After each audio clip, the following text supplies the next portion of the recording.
Hey guys, my self जय and आज की इस कंप्लीट वीडियो में हम functions, object oriented programming and file handling पढ़ने वाले हैं। इससे पहले वाले लास्ट लेक्चर में हमने ऑपरेटर्स, कंडीशनल्स एंड लूप्स के ऊपर बात की थी। तो आज जो हम ये 3 टॉपिक्स पढ़ने वाले हैं, ये तीनों topics Python as well as data science दोनों के पर्सपेक्टिव से इंपॉर्टेंट टॉपिक्स होने वाले हैं। तो आप लोग इनको ध्यान से सुनिएगा। तो आज हम सीखेंगे कि कोड को हम स्मार्ट कैसे बनाएं फंक्शंस के थ्रू, कैसे प्रोफेशनल स्ट्रक्चर दें अपने कोड्स को, वो हम करेंगे ऑब्जेक्ट ओरिएंटेड प्रोग्रामिंग के थ्रू। और डेटा को रियल वर्ल्ड फाइल्स में हैंडल कैसे करें, ये हम सीख रहे होंगे फाइल हैंडलिंग में। तो ये तीनों टॉपिक्स को हम डिटेल में पढ़ेंगे और बहुत इंटरेस्टिंग होने वाली है आज की वीडियो। तो चलिए स्टार्ट करते हैं।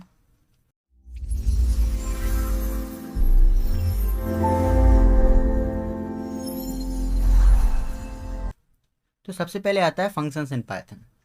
So what is a function? A function is a block of code that has a name and can be reused. We write the code once, we can call that code many times. तो इसको हम एक simple way में समझते हैं। आप सभी लोगों के घर पर एक मिक्सर ग्राइंडर होगा। मिक्सर ग्राइंडर किस तरीके से वर्क करता है? मिक्सर ग्राइंडर में आप कुछ मटेरियल डालते हैं और बटन ऑन करते हैं। जैसे आप बटन ऑन करते हैं, मिक्सर ग्राइंडर उसको ग्राइंड करता है और आपको एक आउटपुट देता है। सिमिलरली हमारे फंक्शंस वर्क करते हैं। फंक्शन में क्या होता है, हम फंक्शन के अंदर एक ब्लॉक ऑफ कोड डाल देते हैं। अब हम जब भी बटन ऑन करते हैं तो ब्लॉक ऑफ कोड चलता है और आपको एक आउटपुट प्रोवाइड करता है। किसी ग्राइंडर में बटन दबाकर उसको ऑन करते थे ना, सिमिलरली फंक्शंस में हम उसको कॉल करते हैं। जैसे हम उसको कॉल करते हैं, वो ब्लॉक ऑफ कोड रन होता है और आपको एक आउटपुट प्रोवाइड कर देता है। तो इससे क्या होता है कि हमें कोड एक ही बार लिखना पड़ता है अपना, और उसको कॉल कर कर हम यूज़ कर सकते हैं many times. So why are function important in data science? We do many repeated tasks like cleaning data, calculating statistics, etc. Instead of writing the same code again and again, we put it in a function. This makes code clean, short and easy to understand. तो वही same बात लिखी है कि क्या होता है, जैसे कि हम डेटा साइंस के अंदर बहुत से टास्क परफॉर्म करते हैं, like cleaning a data, calculating statistics. तो इसमें क्या होता है, मान लीजिए आपको किसी कंपनी के एम्प्लॉयज़ के डेटा को क्लीन करना है। तो आप सेम कोड को हर एक एम्प्लॉय की प्रोफाइल पर जाकर लिखेंगे क्या? नहीं ना। आप क्या करेंगे, एक फ़ंक्शन बना देंगे जिसमें कुछ ब्लॉक ऑफ कोड लिखा होगा। अब जब भी आपको किसी एम्प्लॉय की प्रोफाइल आईडी को क्लीन करना है तो आप क्या करेंगे, सेम फंक्शन को कॉल करेंगे बार बार। जैसे आप कॉल करेंगे तो जो ब्लॉक ऑफ कोड आपने एक बार लिखा था वो एग्जीक्यूट होगा, उस एम्प्लॉय की आईडी क्लीन होकर आपके पास आ जाएगी। तो इससे क्या होगा, आपके रिपीटेड टास्क जो थे वो आपने एक फंक्शन के थ्रू कवर कर लिए। आपने एक बार कोड लिखा और वो सारी चीज़ें अब रिपीट ऑटोमेटिकली होती रहेंगी जब आप फंक्शन को कॉल करेंगे। तो इससे क्या हुआ, हमारा कोड क्लीन हो गया, शॉर्ट हो गया, क्योंकि अब हम वो कोड एक ही बार लिख रहे होंगे, और इजी टू अंडरस्टैंड हो गया। सिंपल फंक्शन कुछ नहीं है। फंक्शन क्या है, एक ब्लॉक ऑफ कोड है जिसके पास एक नेम होगा और जिसको हम कॉल कर रहे होंगे। ठीक है, आइए देखते हैं कि हम फंक्शन को डिफ़ाइन कैसे करते हैं और कॉल करते कैसे हैं। इस चीज़ को समझते हैं। तो फंक्शन को डिफाइन करने के लिए हम डेफ कीवर्ड का यूज़ करते हैं। सिंटैक्स देखते हैं। सबसे पहले हम लिखेंगे डेफ कीवर्ड, फिर हम लिखते हैं फंक्शन नेम, और पैरेंथेसिस के अंदर हम उसको पैरामीटर पास करते हैं। पैरामीटर्स क्या होता है, जब भी फंक्शन डेफिनेशन के टाइम पे तो वैल्यूज़ हम फंक्शन को प्रोवाइड करते हैं, वो वैल्यूज़ हमारे पैरामीटर्स होते हैं। फिर उसके बाद हम अपना कोड लिखेंगे फंक्शन के अंदर, और कुछ अगर रिटर्न वैल्यू होगी जो ऑप्शनल होती है तो रिटर्न वैल्यू होगी, वरना प्रिंट स्टेटमेंट का यूज़ करेंगे। आइए इसको एक सिंपल एग्जांपल से समझते हैं। तो आप देख सकते हैं, सबसे पहले हमने डेफ कीवर्ड का यूज़ किया है। उसके बाद हमने एक फंक्शन नेम लिखा है, से अंडरस्कोर हेलो। फिर हमने पैरेंथेसिस लगाए हैं और अपनी बॉडी को क्लोज किया है कॉलन्स के थ्रू। फिर हमने उसके अंदर कोड लिखा है, इसमें हमने प्रिंट फंक्शन का यूज़ किया है, hello welcome to Python function. फिर हमने मेन बॉडी लिखी है, यहाँ पर हमने अपने फंक्शन को कॉल किया है। अब ये कोड वर्क किस तरीके से करेगा, सबसे पहले पाइथन क्या करेगा, से हेलो को रीड करेगा कि कॉलिंग फंक्शन है जो हमारा। तो यहाँ पर उसने देखा कि हम से हेलो फंक्शन को कॉल कर रहे हैं। तो जैसे हमने कॉल किया तो वो सबसे पहले हमारे फंक्शन के पास गया और उसने फंक्शन के अंदर देखा क्या वर्क करना था, उसे प्रिंट करना था। तो वो आउटपुट में हमारा ये स्टेटमेंट प्रिंट कर देगा। चलिए एक बार आउटपुट देख लेते हैं। तो आप देख सकते हैं उसने प्रिंट कर दिया, hello welcome to Python functions. Simple. I hope आपको फंक्शंस का कंसेप्ट क्लियर हुआ होगा कि फंक्शंस क्या हैं। आगे बढ़ते हैं। इसके बाद आता है टाइप्स ऑफ फंक्शंस। तो बेसिकली हमारे पास 4 टाइप ऑफ फंक्शन है पाइथन के अंदर। पहला होता है no parameter no return value, दूसरा है parameter no return value, third होता है no parameter with return value, fourth होता है पैरामीटर विद रिटर्न वैल्यू। चलिए वन बाय वन चारों को समझते हैं इजी वे में। सबसे पहले नो parameter no return value.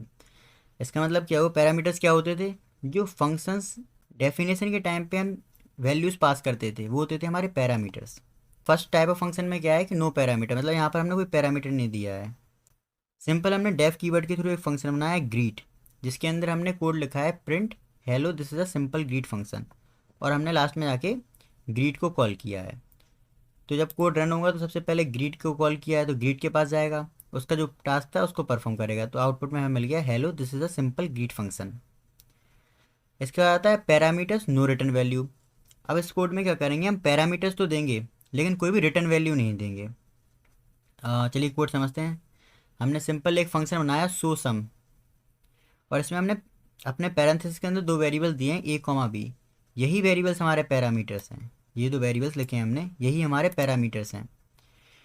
And फिर हमने कॉलिंग के टाइम पर इन ए और बी को वैल्यूज़ प्रोवाइड की हैं 5,7। तो जो 5 वैल्यू होगी ये हमारे ए के अंदर आएगी, और जो 7 वैल्यू होगी ये हमारे बी के अंदर आएगी। तो ये वर्क किस तरीके से करेगा, सबसे पहले कोड रीड करेगा सम सो सम, तो उसने इसको रीड किया, मतलब कि हम एक फंक्शन को कॉल कर रहे हैं जिसका नाम है सो सम। अब कोड के अंदर जाएगा वो और ढूंढेगा सो सम फंक्शन कहाँ है। जैसे उसको ये फंक्शन मिला और उस फंक्शन में उसने ए कॉमा बी को वैल्यूज़ प्रोवाइड कर दी 5,7, और फिर उसने प्रिंट किया सम ए प्लस बी। तो यहाँ पर हमें सम मिलेगा ए प्लस बी का, जो कि होगा 7 + 5 12, तो हमें आउटपुट में 12 मिल जाएगा। तो थर्ड टाइप होता है हमारा no parameter with return values. अब इसमें क्या होगा, हम पैरामीटर्स पास नहीं करेंगे लेकिन हमारे कोड के पास रिटर्न वैल्यू होगी। रिटर्न वैल्यू किस तरीके से, आइए देखते हैं। सबसे पहले सेम हमने डेफ कीवर्ड का यूज़ किया है, फिर एक फंक्शन नेम बनाया है गेट मैसेज।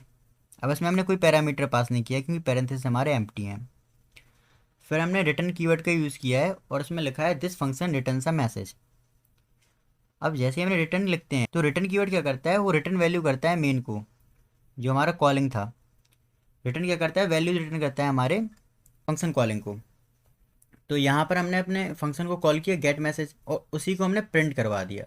तो सबसे पहले कोड ने गेट मैसेज को देखा और फंक्शन के पास गया।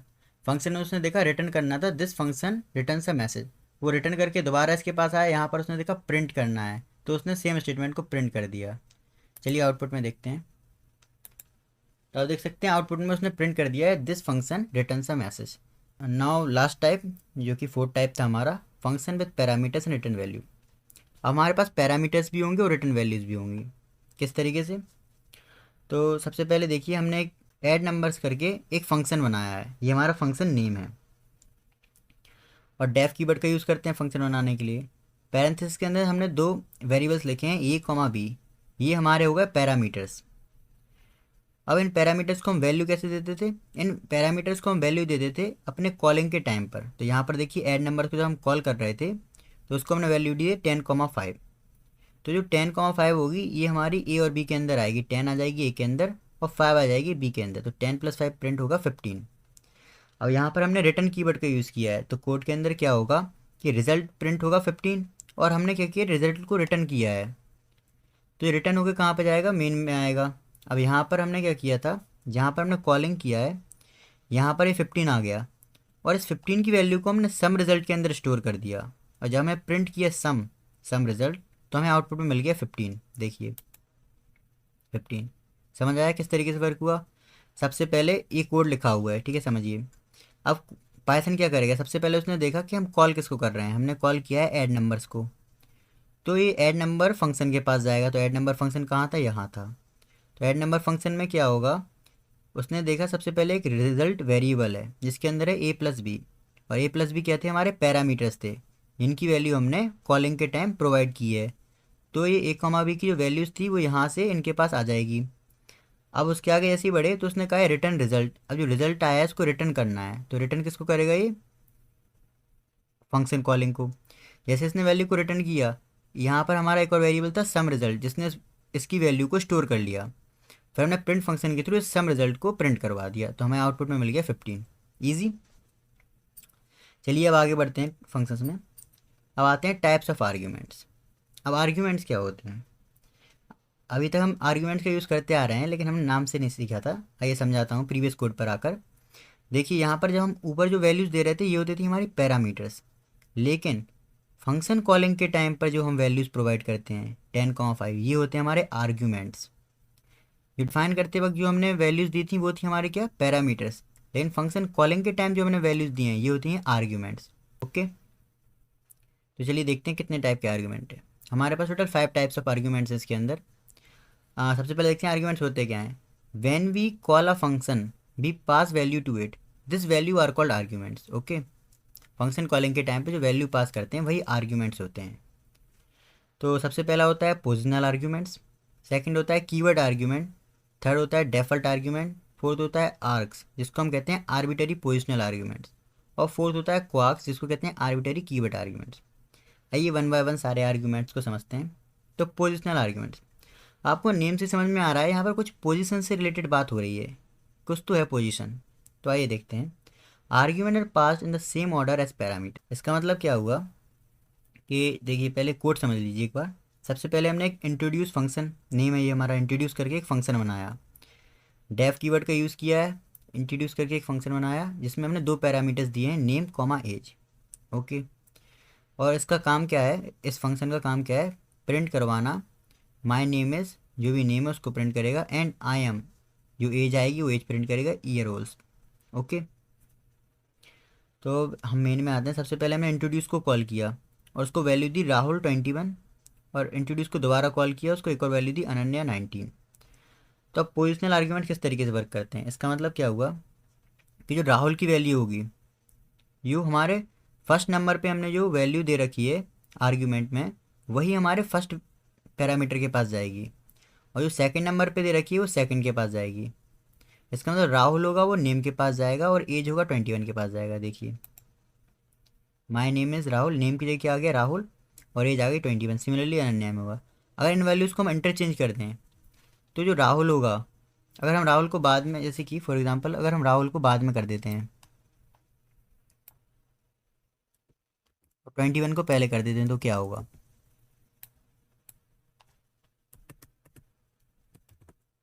अब इस कोड को रन करते हैं एक बार।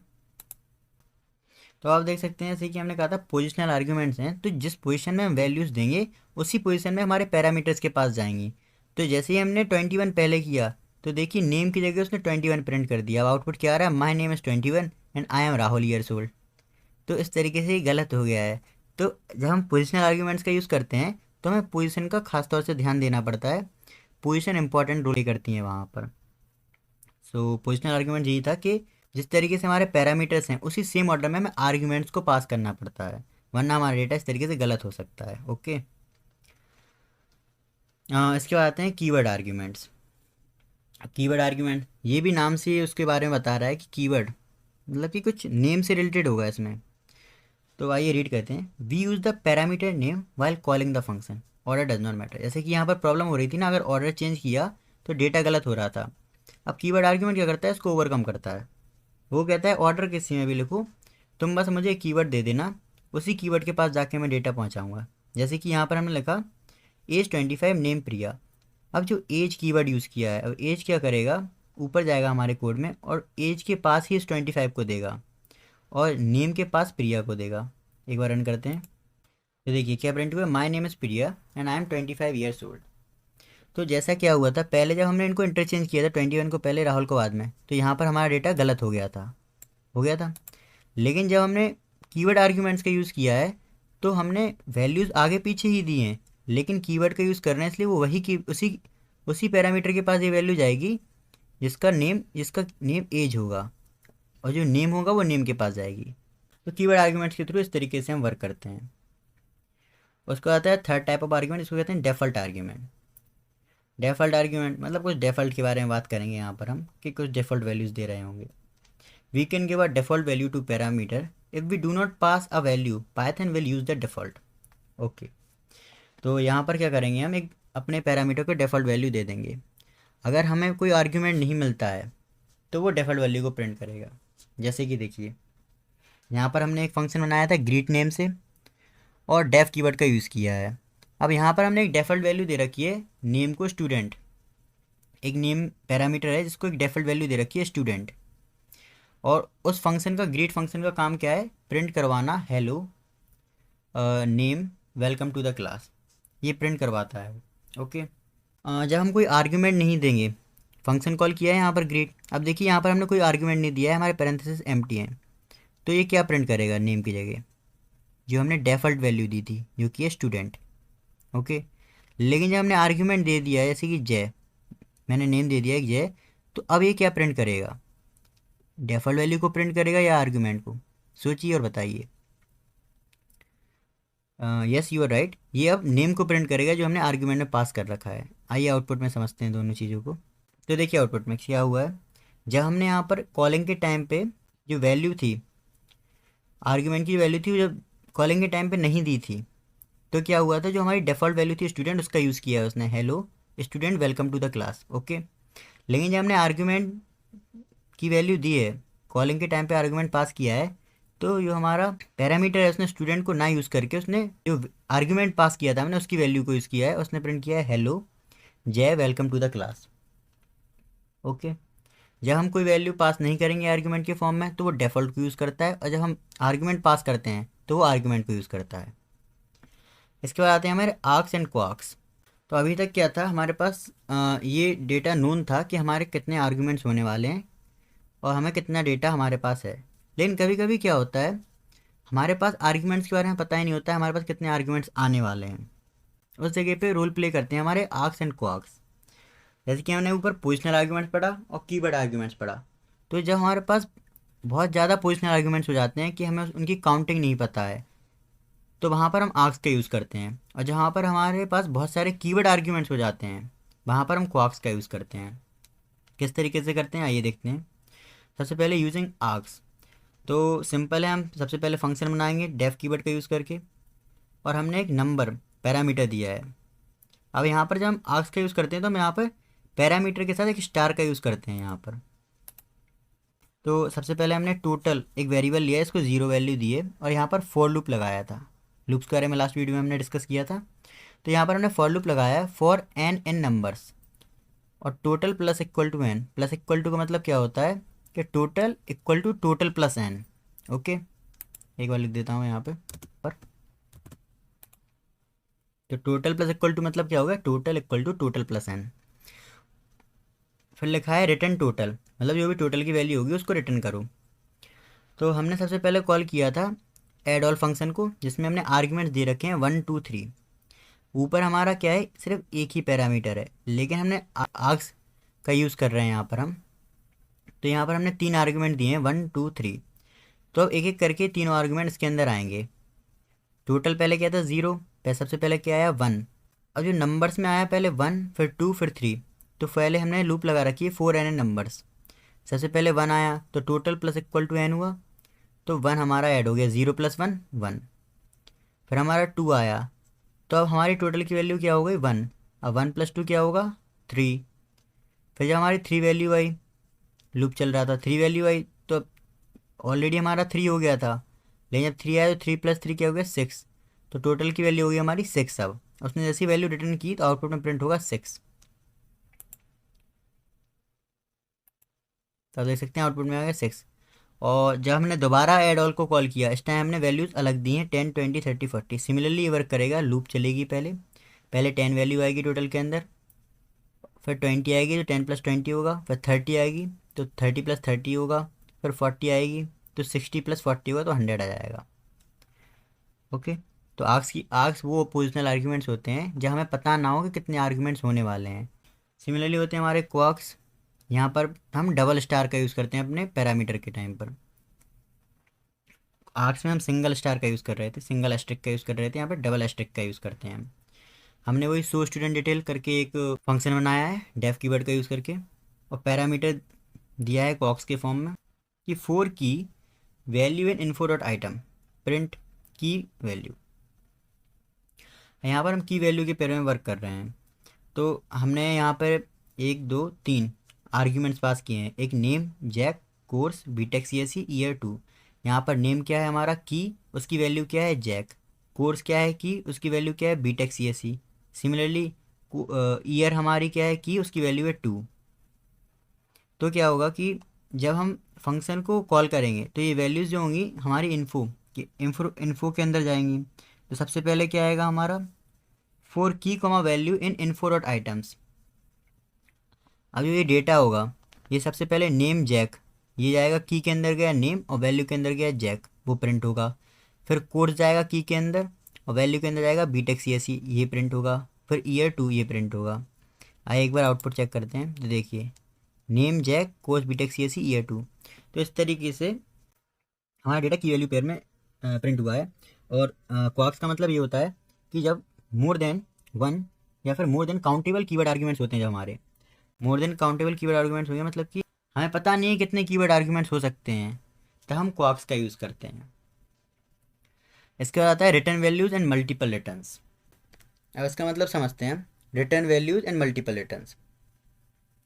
अब रिटर्न कीवर्ड के थ्रू क्या कर रहे थे, हम वैल्यू को रिटर्न कर रहे थे। इससे ऊपर देखिए यहाँ पर हमने रिटर्न का यूज़ किया है, तो टोटल के अंदर जो वैल्यू थी उसको रिटर्न करता था ये। और मल्टीपल रिटर्न्स का मतलब क्या हुआ, जब हमें एक से ज़्यादा वैल्यू को रिटर्न कराना हो। आइए कोड के थ्रू समझते हैं। इस कोड में क्या किया है हमने, एक बेसिक स्टैट्स इस नाम से एक फंक्शन बनाया है। उसके अंदर हमारा एक पैरामीटर है नंबर्स, जिसको हम मेन के थ्रू अभी वैल्यूज़ दे रहे होंगे।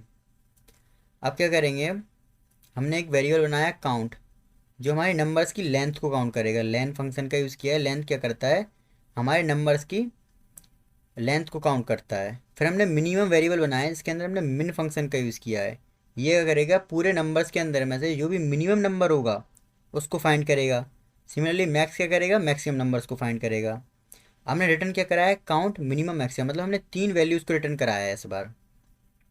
तो ये होता है हमारा मल्टीपल वैल्यूज़, लेकिन ये टपल के फॉर्म में रिटर्न करता है। आइए देखिए कैसे करता है। तो जब हम इधर पर आते हैं, हमने सबसे पहले बेसिक स्टेट्स को कॉल किया, ठीक है। वहाँ पर हमने नम्स हमने एक लिस्ट बना रखी थी 5, 10, 15, 20। इसको हमने पास कर दिया अपने फंक्शन को।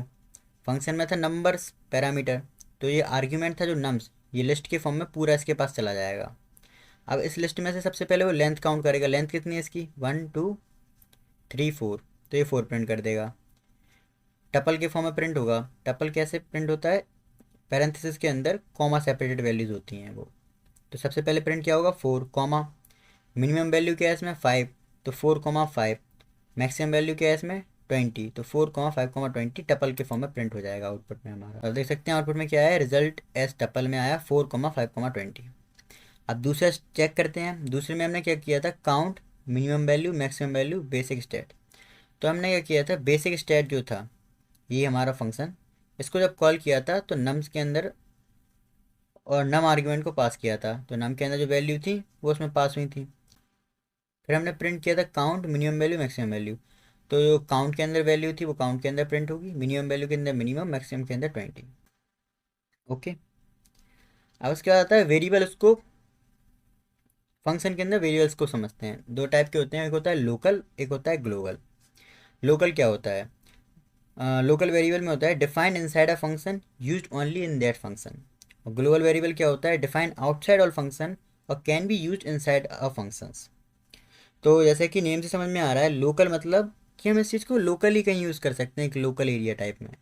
और ग्लोबल मतलब एक तरीके से हम पूरे इसको ग्लोबली यूज़ कर रहे हैं। एक बार समझते हैं कोड से। तो यहाँ पर लिखा था x = 10, तो इसको हमने क्या है ग्लोबली बनाया था।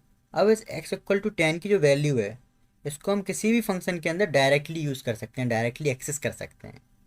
लेकिन यहाँ पर देखिए हमने जब फंक्शन बनाया डेमोस्कोप, तो इसके अंदर कि हमने वैल्यू दी y = 5, तो ये लोकल वैल्यू है। ये सिर्फ हम डेमोस्कोप के अंदर ही एक्सेस कर पाएंगे, इसकी वैल्यू हम बाहर एक्सेस नहीं कर सकते। मान लीजिए यहाँ पर मैं एक और फंक्शन बना दूँ कल को, तो यहाँ पर जो y की वैल्यू होगी वो मैं एक्सेस नहीं कर पाऊँगा, लेकिन जो x की वैल्यू होगी उसको एक्सेस कर सकता हूँ। तो जैसे कि आप देख सकते हैं x की वैल्यू डेफिनेशन फंक्शन के बाहर है हमारे, x की वैल्यू फंक्शन के बाहर है हमारे। तो क्या हुआ कि अब जब हम प्रिंट करेंगे प्रिंट फंक्शन x, तो ये हमारी वैल्यू बाहर से भी प्रिंट करेगा इसको। जैसे हमने डेमोस्कोप को कॉल किया, प्रिंट किया आउटसाइड फंक्शन x, और यहाँ पर प्रिंट किया इनसाइड फंक्शन x। तो किस तरीके से वर्क करेगा देखिए, x को ये 10 प्रिंट करेगा, y को 5 प्रिंट करेगा, और आउटसाइड फंक्शन भी सेम प्रिंट करेगा। ठीक है, x की वैल्यू 10 प्रिंट कर दी, y की वैल्यू 5 प्रिंट कर दी। सिमिलरली एक्स के लिए टाइम, लेकिन जब हम प्रिंट करवाते हैं प्रिंट आउटसाइड फंक्शन वाई, तो ये हमें एरर शो करेगा। क्यों शो करेगा एरर? आइए इसको रन करते हैं। ये हमें एरर शो करेगा। क्यों शो करेगा? क्योंकि वाई की वैल्यू सिर्फ इस फंक्शन के अंदर इस्तेमाल कर सकते थे, वो एक लोकल वेरिएबल था, और हम यहाँ पर इसको बाहर यूज़ कर रहे हैं। इसका मतलब ये हमें एरर शो करेगा। देखिए नेम एरर, हमें नेम एरर दे रहा है कि जो आउटसाइड फंक्शन वाई है, तो वो कह रहा है name y is not defined, क्योंकि वाई जो है सिर्फ वो एक लोकल वेरिएबल है, उसको हम बाहर यूज़ नहीं कर सकते। अगर इसको मैं ग्लोबल बना देता ऊपर, तो इसको मैं यूज़ कर सकता था यहाँ पर भी। ओके, सिंपल है। लोकल वेरिएबल कौन कौन से होते हैं, ग्लोबल वेरिएबल कौन से होते हैं? लोकल वेरिएबल जो हम जिस फंक्शन के अंदर बनाया है, लोकली बनाया है, से वहीं पर यूज़ कर सकते हैं। ग्लोबल वेरिएबल जिसको हम all over the code use कर सकते हैं। Okay, sometime you want to modify a global variable inside a function, for that we use global keyword. कभी कभी ग्लोबल वेरिएबल को मॉडिफाई करने के लिए हम ग्लोबल कीवर्ड का भी यूज़ करते हैं।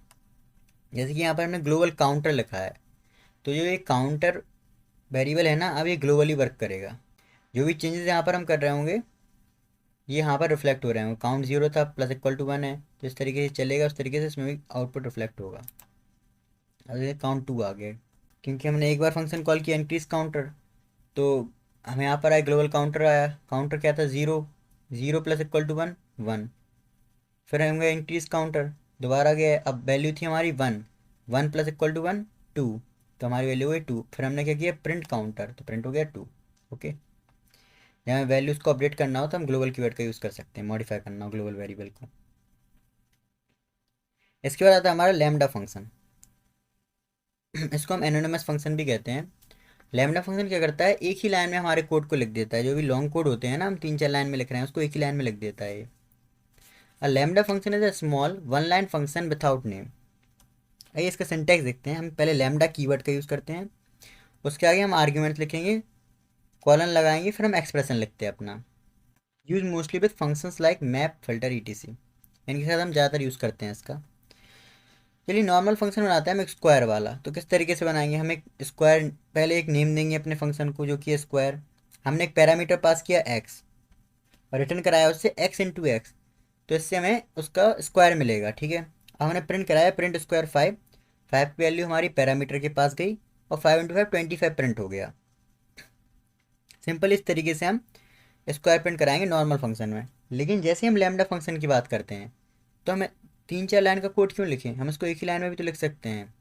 तो हम किस तरीके से लिखेंगे? हमने स्क्वायर लैम्डा, सबसे पहले एक फंक्शन का अपना नेम लिखा, वेरिएबल नेम, सबसे पहले वेरिएबल नेम लिखा स्क्वायर लैम्डा, फिर हमने लैम्डा कीवर्ड का यूज़ किया, और x colon x into x, ये 2 लाइन में लिख रहे थे ना, यहाँ पर हमने इसको एक ही लाइन में लिख दिया और प्रिंट करा दिया स्क्वायर लैम्डा को। तुम्हारा आउटपुट में प्रिंट होगा 25। तो आप देख सकते हैं आउटपुट हमारा सेम है, लेकिन लाइन ऑफ कोड्स डिफरेंट है। यहाँ पर हमने सिर्फ 2 लाइन लिखी है, यहाँ पर हम 3 लाइन लिख रहे थे। ओके, तो लैम्डा फंक्शन क्या करते हैं? एक ही लाइन में कोड लिखने में हेल्प करते हैं, बिना किसी फंक्शन के नेम के। अब लैम्डा फंक्शन को मैप और फिल्टर के साथ कैसे यूज़ करते हैं, आइए देखते हैं। तो मैप के साथ कैसे यूज़ करते हैं? मैप लिखते हैं, फंक्शन लिखेंगे और इटरेबल लिखेंगे। इसमें क्या होगा? Apply function to every item, जो भी फंक्शन होगा वो एक हर एक आइटम पे अप्लाई हो जाएगा। फिल्टर में क्या करते हैं? हम function comma iterable same syntax है। इसमें क्या होगा? Keep items where function return true, जहाँ जहाँ फंक्शन ट्रू रिटर्न करेगा उस आइटम को हम रखेंगे। आइए चेक करते हैं कोड के थ्रू। हमने एक ग्लोबल वेरिएबल बनाया नंबर्स, एक लिस्ट है उसके अंदर 1 2 3 4 5 6। अब क्या होगा? सबसे पहले हम देखेंगे मैप किस तरीके से वर्क कर रहा है। तो हमने क्या किया? एक वेरिएबल लिया ए, इसमें लिखा लिस्ट, लैम्डा फंक्शन का यूज़ कर रहे हैं, list map lambda n into n numbers, print square. तो इससे क्या होगा? हमारा स्क्वायर प्रिंट होगा। तो सबसे पहले हमने क्या कहता है, यहाँ पे फंक्शन लिखते हैं, फिर कॉमा लगा के इटरेबल लिखते हैं। तो देखिए जो हमारा फंक्शन है वो क्या है? Lambda n into n. तो ये इतना पार्ट है, ये हमारा क्या है? फंक्शन है। इटरेबल क्या है? किस चीज़ को इटरेट करना है? जो हमारी जो लिस्ट है इसको इटरेट करवाना था, तो हमने उस कॉमा करके उसको पास किया नंबर्स। तो अब क्या करेगा? ये फंक्शन होगा, ये इस लिस्ट को इटरेट करेगा और जो भी आउटपुट होगा प्रिंट करेगा। किस तरीके से? सबसे पहले 1 है, नंबर्स में 1 है, 1 इंटू 1 उसका स्क्वायर 1 होगा, 2 का स्क्वायर 4, 3 का स्क्वायर 9। तो इस तरीके से आउटपुट प्रिंट होगा। देखो हमारा 1 4 9, 4 का 16, 5 का 25, 6 का 36। सिंपल। इसके बाद हमने फिल्टर के साथ किस तरीके यूज़ करेंगे, वही सेम। पहले हम फंक्शन लिखेंगे अपना lambda n modulus two equal to 0। यहाँ पर हम सिर्फ क्या कर रहे हैं, फिल्टर लगा रहे हैं इवन नंबर्स पे। जो हमारी लिस्ट के अंदर इवन नंबर्स होंगे उनको प्रिंट कराना है हमें। और कॉमा करके हमने इटरेबल को दिया है नंबर्स, तो एक एक करके इटरेट करेगा। सबसे पहले गया 1 के पास, कंडीशन चेक की, 1 मॉडुलस टू इक्वल टू 0। क्या हम 1 को 2 से डिवाइड करेंगे रिमाइंडर 0 मिलेगा? नहीं मिलेगा, तो इसको प्रिंट नहीं करेगा वो। क्योंकि क्या करता है, keep items where function return true. तो उसने फॉल्स रिटर्न कर दिया, तो नहीं करेगा प्रिंट। फिर 2 के पास गया, 2 मॉडुलस टू इक्वल टू 0। क्या हमें रिमाइंडर 0 मिल रहा है? हाँ मिल रहा है, तो 2 को प्रिंट कर दिया उसने। सिमिलरली 3 के पास गया, 3 modulus two equal to 0, remainder 0 मिल रहा है? नहीं, हमें रिमाइंडर 1 मिल रहा है, मतलब कि फॉल्स हो गई कंडीशन। 4 के पास गया, कंडीशन ट्रू हुई, प्रिंट किया। 5 के पास गया, कंडीशन फॉल्स हुई। 6 के पास गया, कंडीशन ट्रू हुई, प्रिंट किया। तो इस तरीके से हम फिल्टर लगा सकते हैं लैम्डा फंक्शन का यूज़ करके, और मैप के साथ भी यूज़ कर सकते हैं। ओके। अब चलिए ना, फंक्शंस के सारे कंसेप्ट पढ़ लिए हैं। फंक्शन क्या है, फंक्शन किस तरीके से वर्क करता है, पैरामीटर्स क्या होते हैं, आर्ग्यूमेंट्स क्या होते हैं। अब एक सिंपल डेटा साइंस का एग्जांपल देखते हैं कि हम फंक्शन का किस तरीके से अपने डेटा साइंस में यूज़ कर सकते हैं। ठीक है। So let us imagine we have a list of marks of student. We will write few function to remove negative marks, invalid data, और कैलकुलेट एवरेज मार्क्स। अब हम कुछ फंक्शन बनाएंगे इसके थ्रू हम नेगेटिव मार्क्स को रिमूव कर पाएँ बच्चों के, और एवरेज मार्क्स को कैलकुलेट कर पाएँ। आइए देखते हैं किस तरीके से बनाएंगे। तो सबसे पहले हमारे पास क्या है, ये स्टूडेंट का डेटा है। मार्क्स क्या है, 90, 85, -1, 76, 88, 100, -5, 67। अब हमें इसमें क्या करना है, दो फंक्शन बनाने हैं। आप चाहें तो वीडियो पॉज करके खुद से फंक्शन बनाइए और देखिए कि आपके आंसर सही आ रहा है या नहीं आ रहा है। बाकी मैं समझाता हूँ यहाँ पे, आइए देखते हैं। तो सबसे पहले हमें क्या करना था, रिमूव करना था नेगेटिव मार्क्स को। तो हमने एक फंक्शन बनाया क्लीन मार्क्स नाम से, जिसमें हमने पैरामीटर दिया है मार्क्स लिस्ट। ठीक है। अब हम किस तरीके से क्लीन कर सकते हैं नेगेटिव मार्क्स को, इसमें हमने एक वेरिएबल लिया क्लीन्ड। उसमें हमने लिखा है m, for m in marks list if m is greater than equal to 0, return clean. आइए इसको ईजिली समझना चाहता हूँ मैं आपको, कैसे कैसे लिखा है। अब एम क्या है इधर पे, एम वो वैल्यू होगी जो इस लिस्ट मार्क्स के थ्रू हम ले रहे होंगे। तो four M in marks list, अब एम क्या होगा, इस मार्क्स लिस्ट में आएगा 90 लेगा, 85 लेगा, -1 लेगा, और इसके पास आएगा कंडीशन चेक करेगा if m greater than equal to 0, तो रिटर्न करेगा क्लीन्ड को। तो सबसे पहले 90 आएगी वैल्यू, 90 कंडीशन ट्रू हुई, क्लीन के अंदर 90 लिख जाएगा। फिर 85 आएगी, वो भी ट्रू होगी, वो भी इसके अंदर आ जाएगा। -1 आया, कंडीशन फॉल्स हुई, वो नहीं आएगा। सिमिलरली 76, 88, 100 ये सब ट्रू होंगी, ये सब आ जाएंगी। -5 नहीं आएगी, फॉल्स हो जाएगी, और 67 आ जाएगी। इस तरीके से क्लीन के अंदर आ गई और ये रिटर्न कर देगा। हमें दूसरा काम करना था, एवरेज मार्क्स कैलकुलेट करने थे। तो हमने एक एवरेज करके एक और फंक्शन बनाया, जिसमें सेम मार्क्स लिस्ट हमने एक पैरामीटर दिया है। अब इस पैरामीटर की वैल्यू हमने देखो आर्गुमेंट के फॉर्म में नीचे दे रखी है फंक्शन कॉलिंग के टाइम। देखिए क्लीन मार्क्स जब हमने फंक्शन को कॉल किया है तो हमने उसको आर्गुमेंट क्या दिया है, मार्क्स। मार्क्स क्या है ये, अब ये मार्क्स क्या होगा, ऊपर मार्क्स लिस्ट में जाएगा और सेम प्रोसेस को चलाएगा। सिमिलरली अब हमने क्या किया, एवरेज मार्क्स कैलकुलेट करने थे हमें। एवरेज मार्क्स के लिए हमने क्या किया है, हमने यहाँ पर फिर से अपने फंक्शन को कॉल किया है, एवरेज फंक्शन को कॉल किया है। जो क्लीन मार्क्स आएंगे उसके अंदर से हम एवरेज कैलकुलेट करेंगे उन बच्चों का। तो क्लीन मार्क्स को पास किया, मतलब कि जो हमारी लिस्ट इससे बनने वाली थी उस लिस्ट के थ्रू अब हम एवरेज निकालेंगे मार्क्स का। ठीक है। तो देखिए आउटपुट क्या आता है हमारा।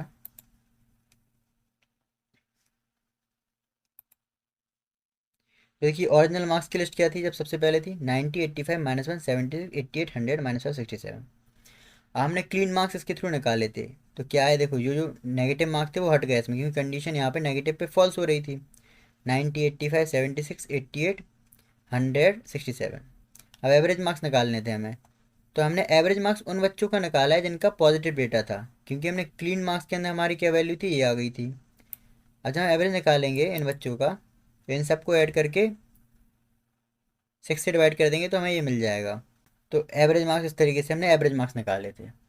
तो आप देख सकते हैं डेटा साइंस में ये छोटा, बहुत छोटा एग्जाम्पल है, डेटा साइंस में बड़ी बड़ी कंपनीज का डेटा होता है और उनको क्लीन करना पड़ता है, वहाँ पर हमारी पाइथन यूज़ होती है। तो आप सोच सकते हैं पाइथन कितनी इंपॉर्टेंट लैंग्वेज है हमारे लिए। अच्छा, एक चीज़ और देखिए आप, किस तरीके से हमने फंक्शंस का यूज़ करके अपने कोड को क्लीन बना के रखा है। देखिए, अगर हमें क्लीन मार्क्स देखना है तो क्लीन मार्क्स के फंक्शन में आ गए हम, हमें एवरेज मार्क्स देखना है तो हम एवरेज मार्क्स के फंक्शन में आ गए। तो इस तरीके से क्या होगा कि जब कोई और हमारा कोड रीड कर रहा होगा, इस तरीके से क्या होगा, जब कोई और हमारा कोड रीड कर रहा होगा तो वो डायरेक्ट उसी फंक्शन में जाएगा जहाँ पर उसे प्रॉब्लम हो रही होगी या फिर जहाँ पर उसे मॉडिफिकेशन करना होगा। उसे कंप्लीट कोड को गो थ्रू नहीं करना पड़ेगा और हमारे कोड शॉर्ट भी हो गए। अब जैसे कि हमें क्लीन मार्क्स करना था तो हमने ये कोड लिख दिया है, अब हर एक स्टूडेंट के लिए कॉल हो रहा है बार बार 90 एस के 85 में। अब मान लीजिए हम फंक्शन नहीं बनाते तो ये सेम कोड हमें कितनी बार लिखना पड़ता, जितने हमारे यहाँ पे स्टूडेंट हैं 8 स्टूडेंट्स थे तो हमें 8 बार ये कोड लिखना पड़ता। तो इस तरीके से हमारा कोड शॉर्ट हो गया है। सो यहाँ पर हमारा फंक्शन कंप्लीट होता है। तो अब आता है object oriented programming in Python. Object oriented programming क्या है? Object oriented programming is a way of writing code where we create object from classes. तो ऑब्जेक्ट ओरिएंटेड प्रोग्रामिंग समझने से पहले आपको कुछ बेसिक टर्म्स की नॉलेज होनी चाहिए, तब आपके आप ऊप का कंसेप्ट अच्छे से समझ पाएंगे। आपको क्लासेस के बारे में पता होना चाहिए, ऑब्जेक्ट्स के बारे में पता होना चाहिए, कंस्ट्रक्टर्स, मेथड, एट्रीब्यूट। चलिए वन बाय वन सब पर डिस्कस करते हैं। तो सबसे पहले आप एक एग्जांपल से समझिए। आप इमेजिन कीजिए कि आप एक कार कंपनी के ओनर हैं। अब आपको एक कार डिज़ाइन करनी है, तो आप क्या करेंगे? एक मेटल सीट उठाएंगे और उसको कट करना स्टार्ट कर देंगे क्या? नहीं ना। आप सबसे पहले एक डिज़ाइन बनाएंगे कि कार हमारी दिखेगी कैसी, 4 टायर्स होंगे, सीट अरेंजमेंट कैसा होगा, उसमें गेट्स किस तरीके से ओपन क्लोज होंगे। तो जो आप डिज़ाइन बनाएंगे, जो एक ब्लूप्रिंट बनाएंगे, वो होती हैं आपकी क्लासेस। आपने एक पेपर के ऊपर एक डिज़ाइन बनाई, वो होगी आपकी क्लास। अब उस डिज़ाइन को ले जाके आपने अपनी फैक्ट्री में मशीन के थ्रू कार्स बनाई। एक कार ए बनाई, कार बी बनाई, कार सी बनाई। तो जो डिफरेंट डिफरेंट कार्स होती हैं, ये होते हैं आपके ऑब्जेक्ट्स। तो क्लासेस और ऑब्जेक्ट में क्या होगा? क्लासेस क्या है? आपका एक डिज़ाइन है, सिर्फ एक ब्लूप्रिंट है। और इसके थ्रू आपने जो रियल इंस्टेंस बनाया, उससे जो एक रियल थिंग बनाई, वो है आपकी ऑब्जेक्ट। समझ में आया? आपकी एक ब्लूप्रिंट था कार का, उससे आपने एक रियल कार बना दी, तो जो रियल कार है वो है ऑब्जेक्ट, और जो आपका ब्लूप्रिंट था वो है आपके क्लासेस। ठीक है। अब इसके बाद वर्ड आता है हमारा कंस्ट्रक्टर। कंस्ट्रक्टर्स क्या होते हैं? तो कंस्ट्रक्टर एक स्पेशल फंक्शन होता है जो ऑटोमेटिक चल जाता है जब भी किसी क्लास का ऑब्जेक्ट बनाते हैं। ठीक है। अ, ये क्या काम करता है? ये ऑब्जेक्ट की इनिशियल वैल्यू सेट करता है और ऑब्जेक्ट को रेडी करता है यूज़ करने के लिए। जैसे पाइथन में एक इनिट होता है कंस्ट्रक्टर, इनको हम डबल अंडरस्कोर से लिखते हैं। इनको आगे कोड में समझते हैं कंस्ट्रक्टर क्या होता है। आप समझिए मेथड क्या होता है। मेथड, तो जैसे कि आपने कार बना ली, पहले नक्शा बनाया, उसकी डिज़ाइन बनाने के बाद कार बनाई। अब कार क्या क्या एक्शंस कर सकती है? कार ड्राइव हो सकती है, कार ब्रेक लगा सकती है। तो जो कार एक्शंस कर सकते हैं, ये होते हैं हमारे मेथड्स। ओके। तो जो हमारे एक्शन होगा, ये होगा हमारे मेथड्स। कंस्ट्रक्टर्स को आप ऐसे भी समझ सकते हैं कि मान लीजिए कंस्ट्रक्टर्स क्या हो, घर में आपके पास कोई नया फ़ोन आया। ठीक है। तो जब पहली बार ऑन करते हो तो सबसे पहले एक सेटअप स्क्रीन आती है। उस सेटअप स्क्रीन पे क्या होता है? हम लैंग्वेज सेलेक्ट करते हैं, वाईफाई लॉगिन ईटीसी सारे काम करते हैं। तो जो सेटअप स्क्रीन है ना, वो हमारा कंस्ट्रक्टर है जो फ़ोन को यूज़ करने के लिए रेडी करता है। सिमिलरली हमारे जैसे कि जो सेटअप स्क्रीन थी वो कंस्ट्रक्टर था, हमारे फ़ोन को यूज़ करने के लिए रेडी कर रहा था। इस तरीके से कंस्ट्रक्टर हमारे कोड को रेडी करता है, हमारे ऑब्जेक्ट्स के लिए स्टार्टिंग वैल्यूज़ को सेट करता है वो। ठीक है। तो क्लासेस समझ में आया होगा आपको, एक नक्शा हो गया, ऑब्जेक्ट समझ में आया होगा कि उसका रियल इंस्टेंस हो गया। कंस्ट्रक्टर्स क्या हो गए?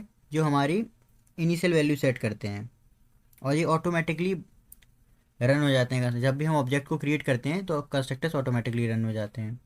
उसका मेथड समझ में आया होगा, हमारे कोड के एक्शन ले रहे हैं। जैसे कि हमने कार बनाई, कार के एक्शन लेती है, वो हमारे मेथड हो गए थे। उसका हमारे एट्रीब्यूट आते हैं। एट्रीब्यूट क्या होते हैं? तो एट्रीब्यूट क्या करते हैं? हमें ये ऑब्जेक्ट की इन्फॉर्मेशन देते हैं, ऑब्जेक्ट की प्रॉपर्टीज़ को स्टोर करते हैं। प्रॉपर्टीज़ किस तरीके से? जैसे कि हमने कार बनाई थी, अब कार की प्रॉपर्टीज़ क्या होगी? उसकी फ्यूल टैंक कैपेसिटी, उसका कलर। तो जो उसकी प्रॉपर्टीज़ हैं, ये हमारे एट्रीब्यूट होते हैं। ये हमारे ऑब्जेक्ट की इन्फॉर्मेशन को स्टोर करते हैं। तो चलिए आगे बढ़ते हैं। अ class is a like a blueprint, आपको समझ में आया होगा, और object is a real thing created from that blueprint, हमारी कार।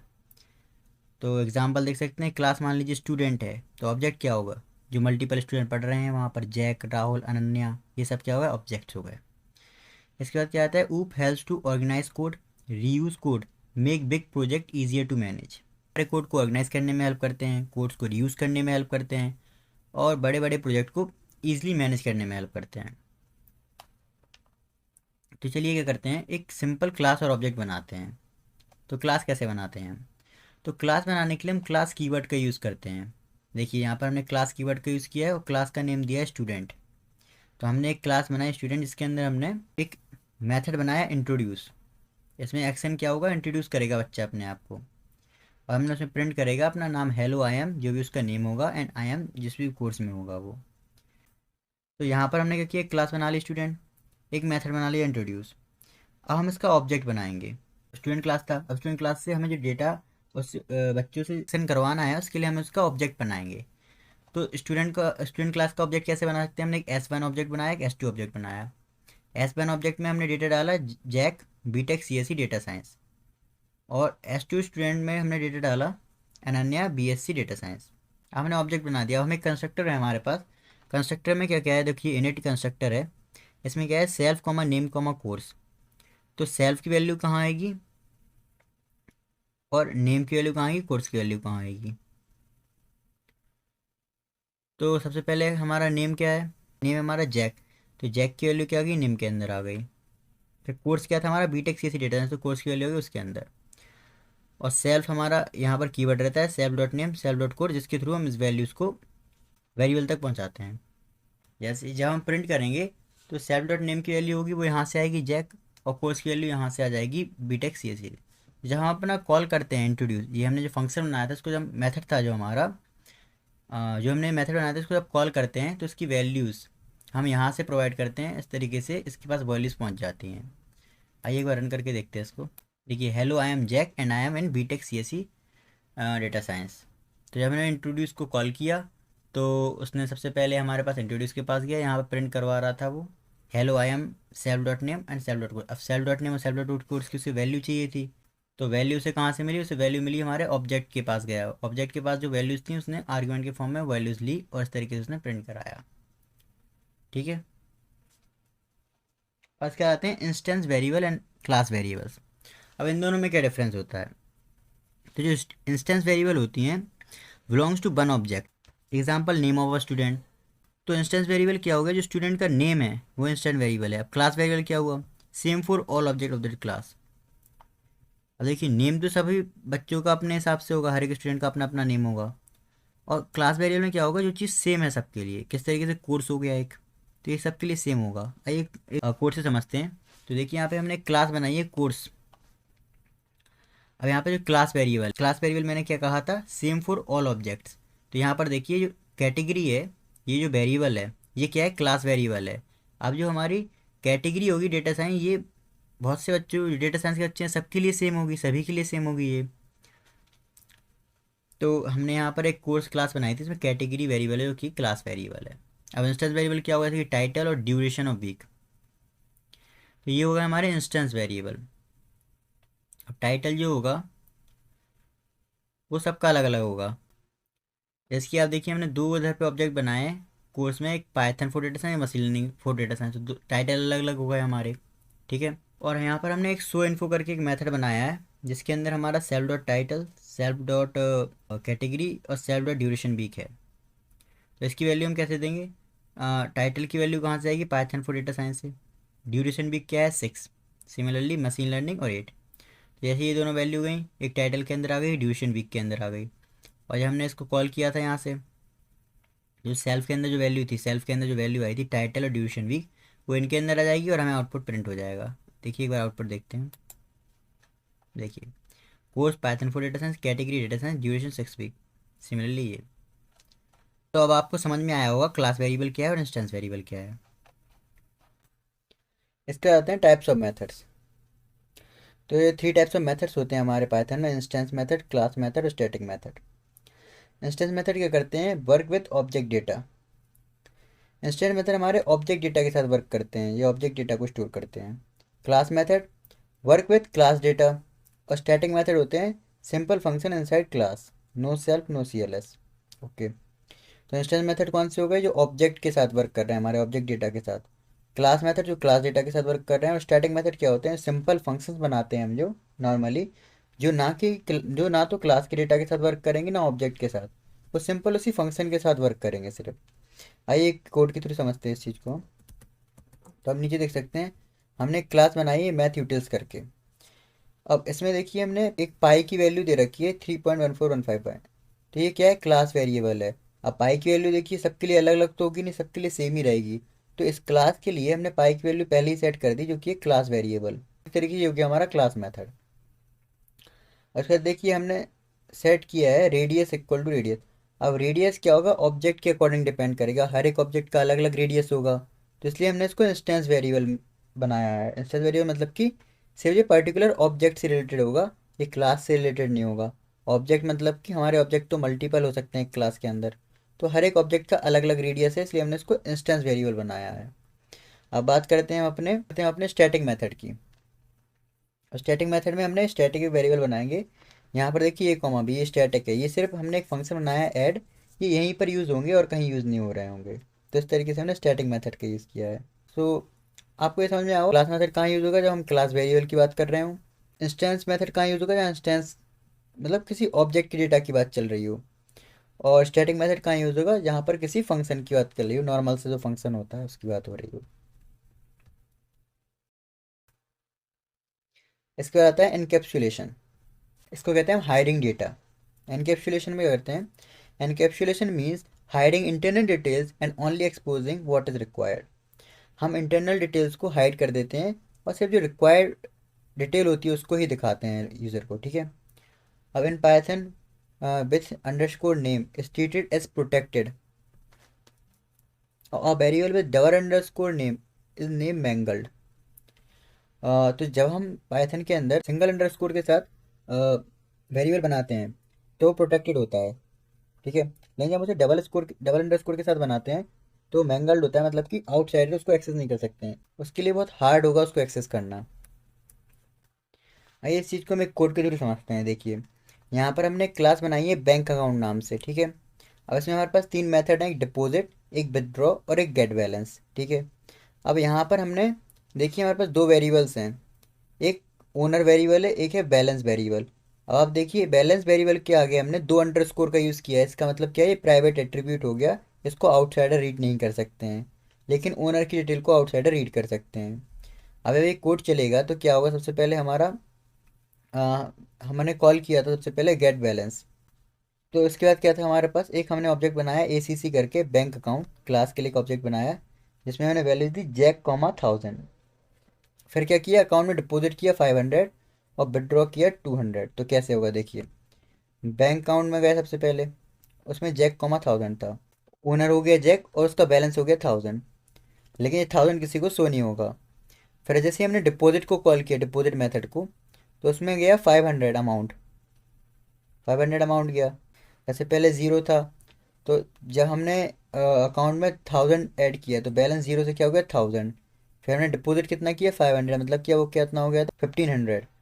फिर जब हमने विदड्रॉ किया 200, तो 1500 माइनस 200 मतलब 1300। तो हमारा जो आउटपुट आया वो आया 1300। अब यहाँ पर आप समझिए दोनों किस तरीके से वर्क कर रहे हैं, हमारे सिंगल अंडरस्कोर नेम और डबल अंडरस्कोर नेम। जब हमने इसको कॉल किया यहाँ पर, तो हमने देखिए सिंगल अंडरस्कोर बैलेंस से कॉल किया था, तो इसलिए हमें आउटपुट में बैलेंस शो हुआ। लेकिन जब हम इसको डबल अंडरस्कोर के साथ यूज़ करते तो वो हमें कोई भी डेटा डायरेक्टली नहीं देता, हमें एरर शो करता है। आइए एक बार देखते हैं इसको रन करके। देखिए इसको मैं रन करता हूँ तो हमें एक एरर शो होगा। एरर क्या है, ऑब्जेक्ट हैज़ नो एट्रीब्यूट। तो यहाँ पर हमें एरर इसलिए शो हो रहा है क्योंकि इसकी जो वैल्यू है वो हम डायरेक्टली एक्सेस कर ही नहीं सकते, ये प्राइवेट है। तो इस तरीके से हम डेटा को हाइड करते हैं, एनकैप्सुलेट करते हैं। इसके बाद आता है इनहेरिटेंस।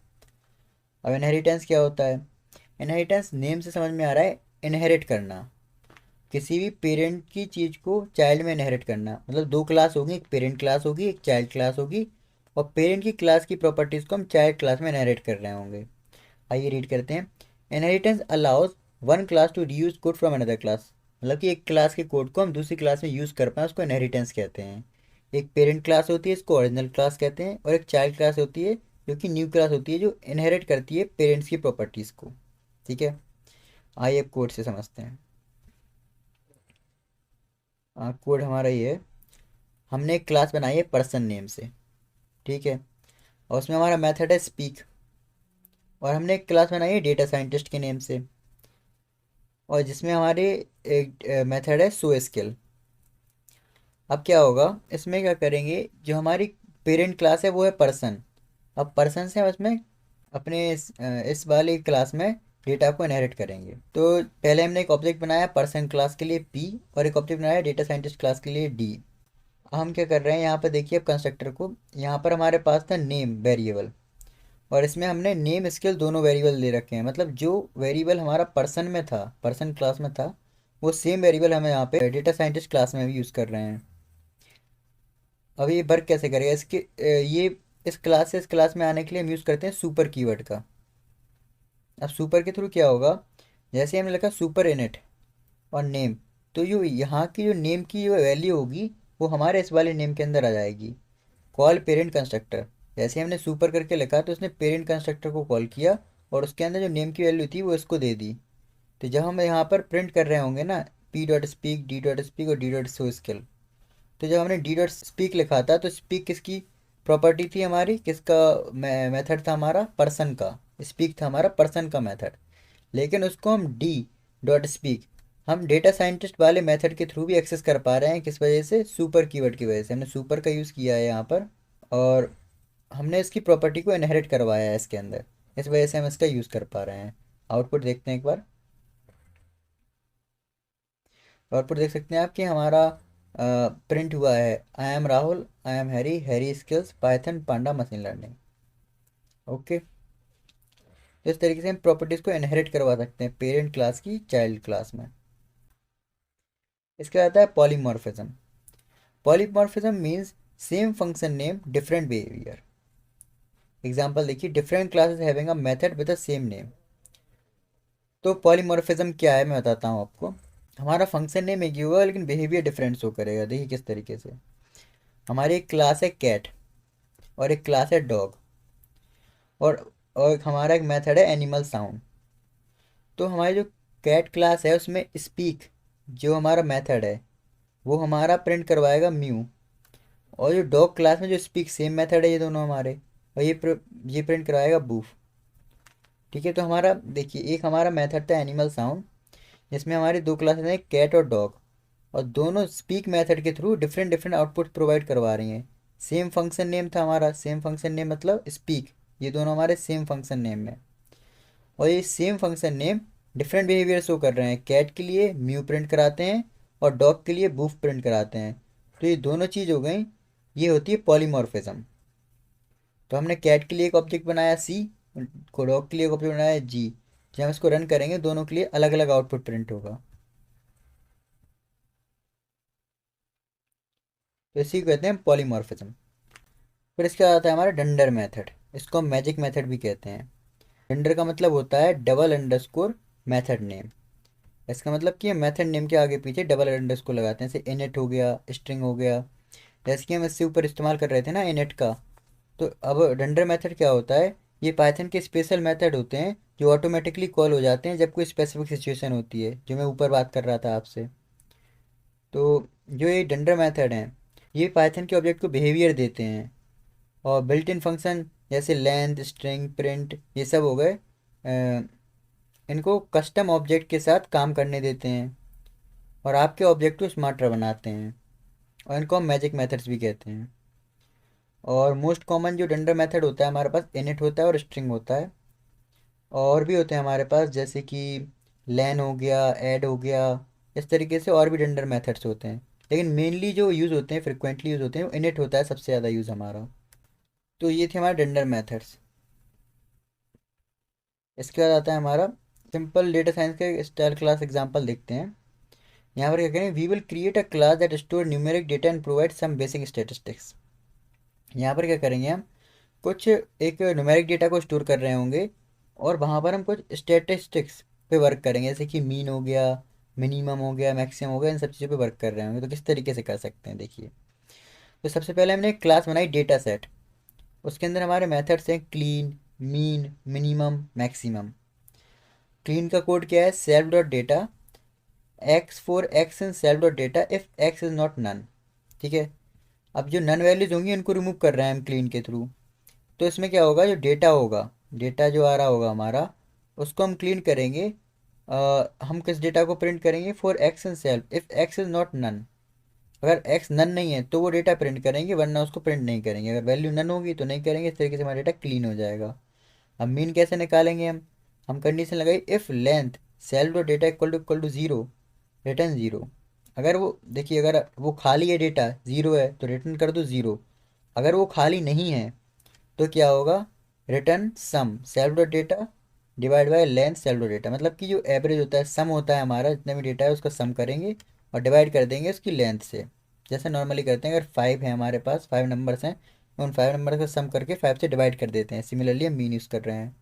मिनिमम के लिए हमने मिन का यूज़ किया है, और मैक्सिमम के लिए हमने मैक्स फंक्शन का यूज़ किया है। तो इस तरीके से हमारे चार मेथड हो गए, क्लीन, मीन, मिनिमम, मैक्सिमम। और हमने एक क्लास बनाई थी डेटा सेट। अब यहाँ पर जो हम यूज़ कर रहे हैं ना डेटा, तो इसकी वैल्यू कहाँ से आएगी, इसकी वैल्यू हमारी इसके थ्रू आएगी, नेट के थ्रू। जो डेटा है, यही डेटा की वैल्यू इस पूरे में चल रही होगी। तो जब हमने अपना फंक्शन कॉल किया डेटा सेट वैल्यूज़, तो वैल्यूज़ की एक लिस्ट थी जो ऊपर जाएगी। इसी को क्लीन करेंगे हम। तो क्लीन करते हुए क्या करेंगे, नन वैल्यूज़ को हटा दिया जाएगा, और जो नन वैल्यूज़ नहीं है वो प्रिंट होंगी। तो हमारा क्या प्रिंट होगा, 10, 20, 30, 40, 50। तो इस तरीके से हमारा ओरिजिनल डेटा सेट प्रिंट होगा पहले, फिर क्लीन को कॉल किया तो क्लीन वाला डेटा सेट प्रिंट होगा। फिर हमने मीन को कॉल किया यहाँ पे, तो इसका मीन प्रिंट हो जाएगा। फिर मिनिमम कॉल किया तो मिनिमम प्रिंट होगा, मैक्सिमम कॉल किया तो मैक्सिमम प्रिंट होगा। चलिए आउटपुट देखते हैं। तो देखिए, ओरिजिनल डेटा क्या था, ये था। क्लीन डेटा में क्या हुआ, नन गायब हो गया। मीन डेटा में क्या हुआ, इनका मीन प्रिंट हो गया। 10, 20, 30, 40, 50 को प्लस किया और डिवाइड बाय 5 किया तो मीन प्रिंट हो गया।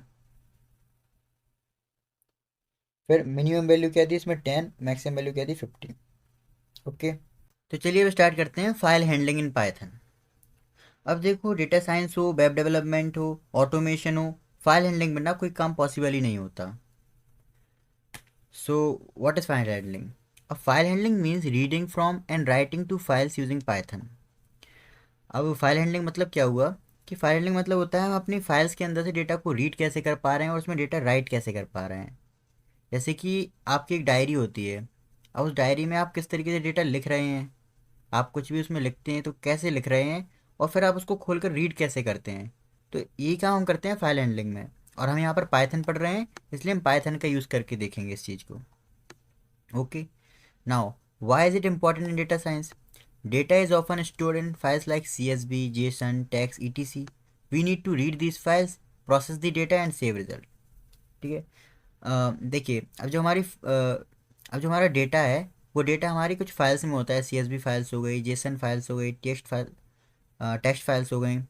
तो जब डेटा हमारा इन सब फाइल्स के अंदर है, तो जब हमें डेटा को रीड करना है या फिर उसमें कुछ राइट करना है या कुछ भी प्रोसेस करनी है, तो उसके लिए हमें फाइल हैंडलिंग आना ज़रूरी है।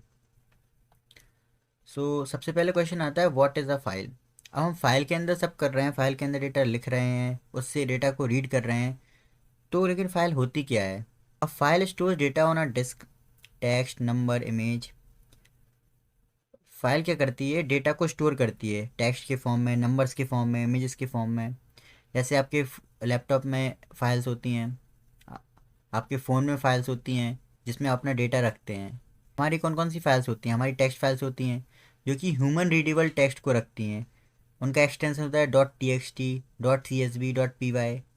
फिर आती हैं बाइनरी फाइल्स जो कि नॉन टेक्स्ट डेटा को रखती हैं, जैसे कि हमारी इमेजेस हो गई, हमारी वीडियोज़ हो गई।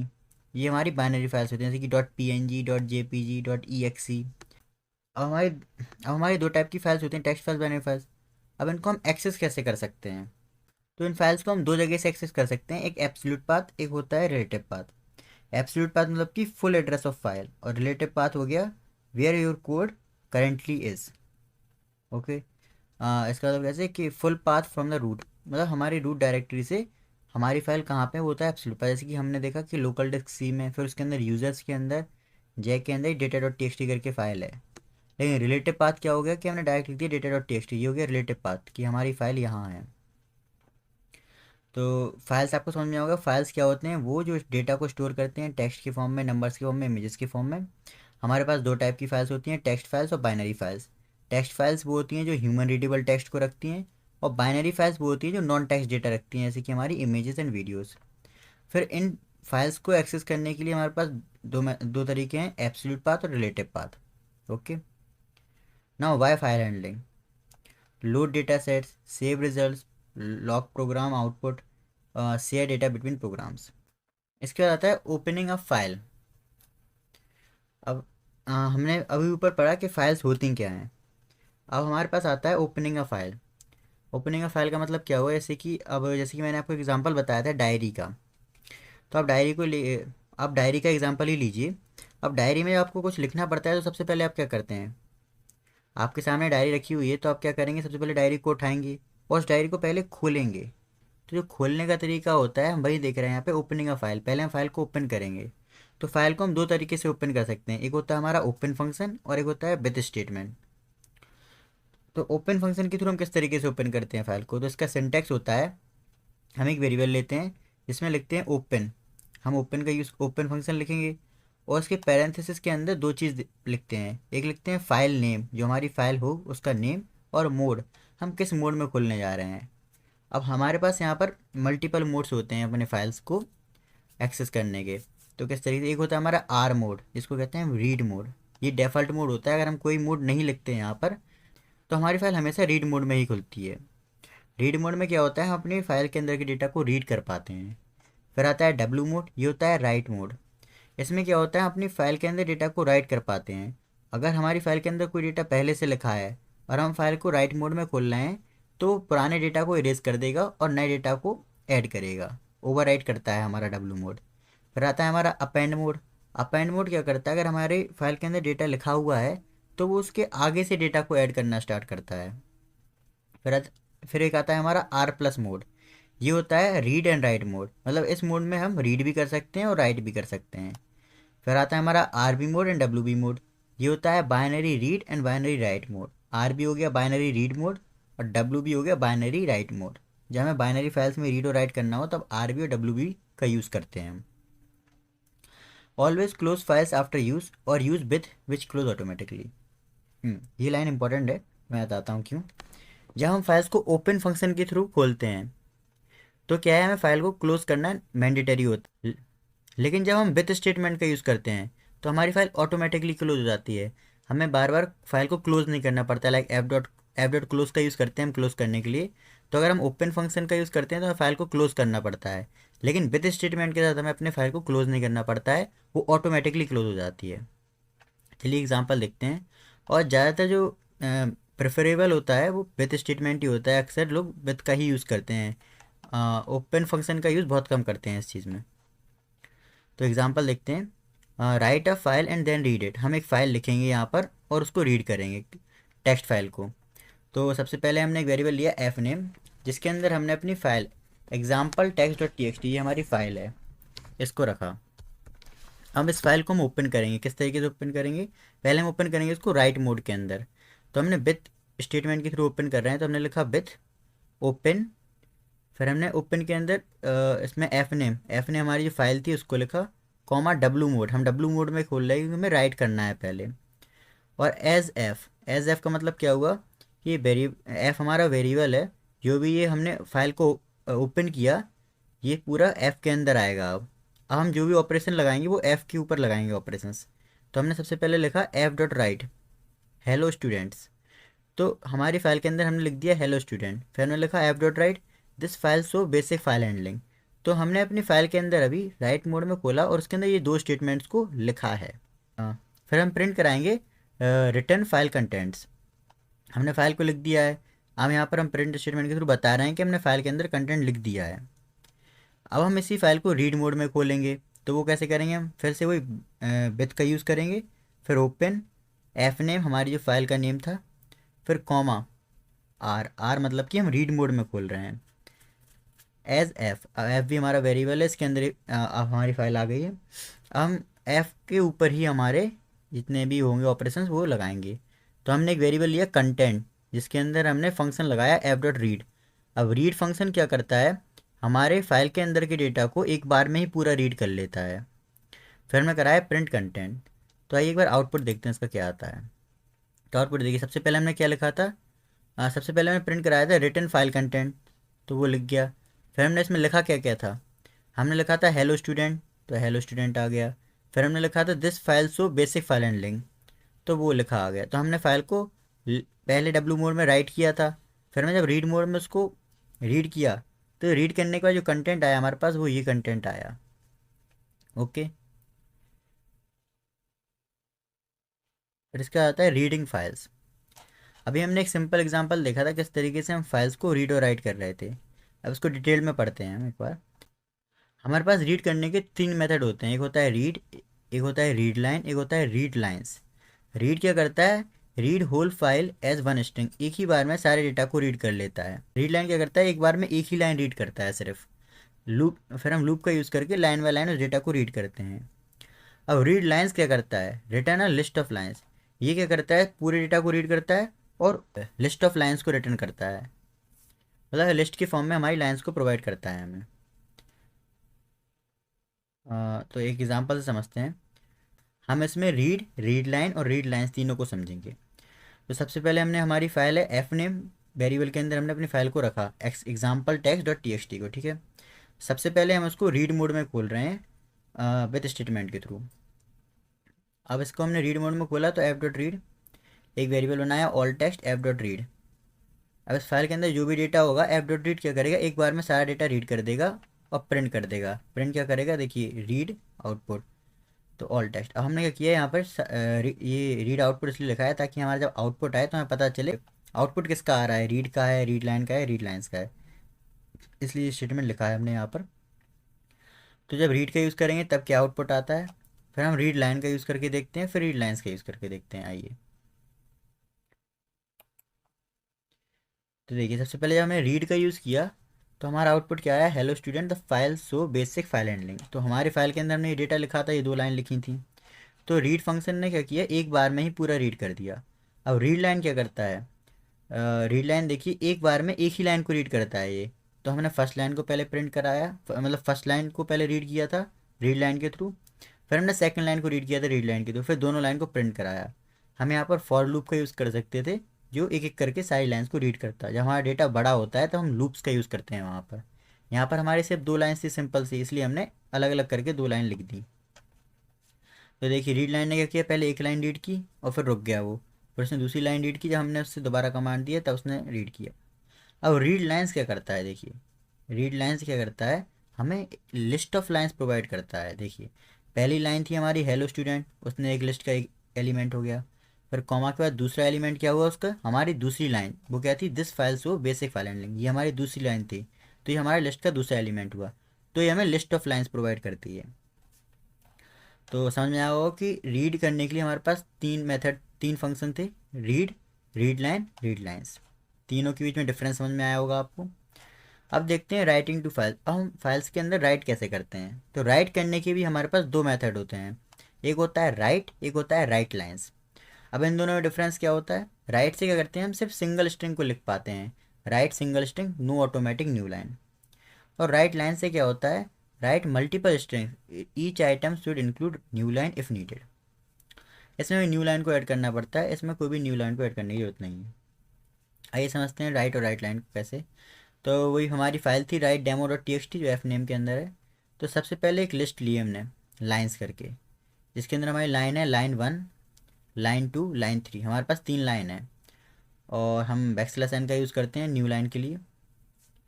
तो जब हमने इसको राइट के थ्रू हमने राइट किया तो कैसे करेंगे हम, open F name dot com, F name comma W, W मतलब राइट मोड में हमने अपनी फाइल को ओपन किया, F dot right header line, फिर हमने लिखा F dot write lines lines. हमने कंटेंट को प्रिंट कराया जो हमारे एफ नेम के अंदर है।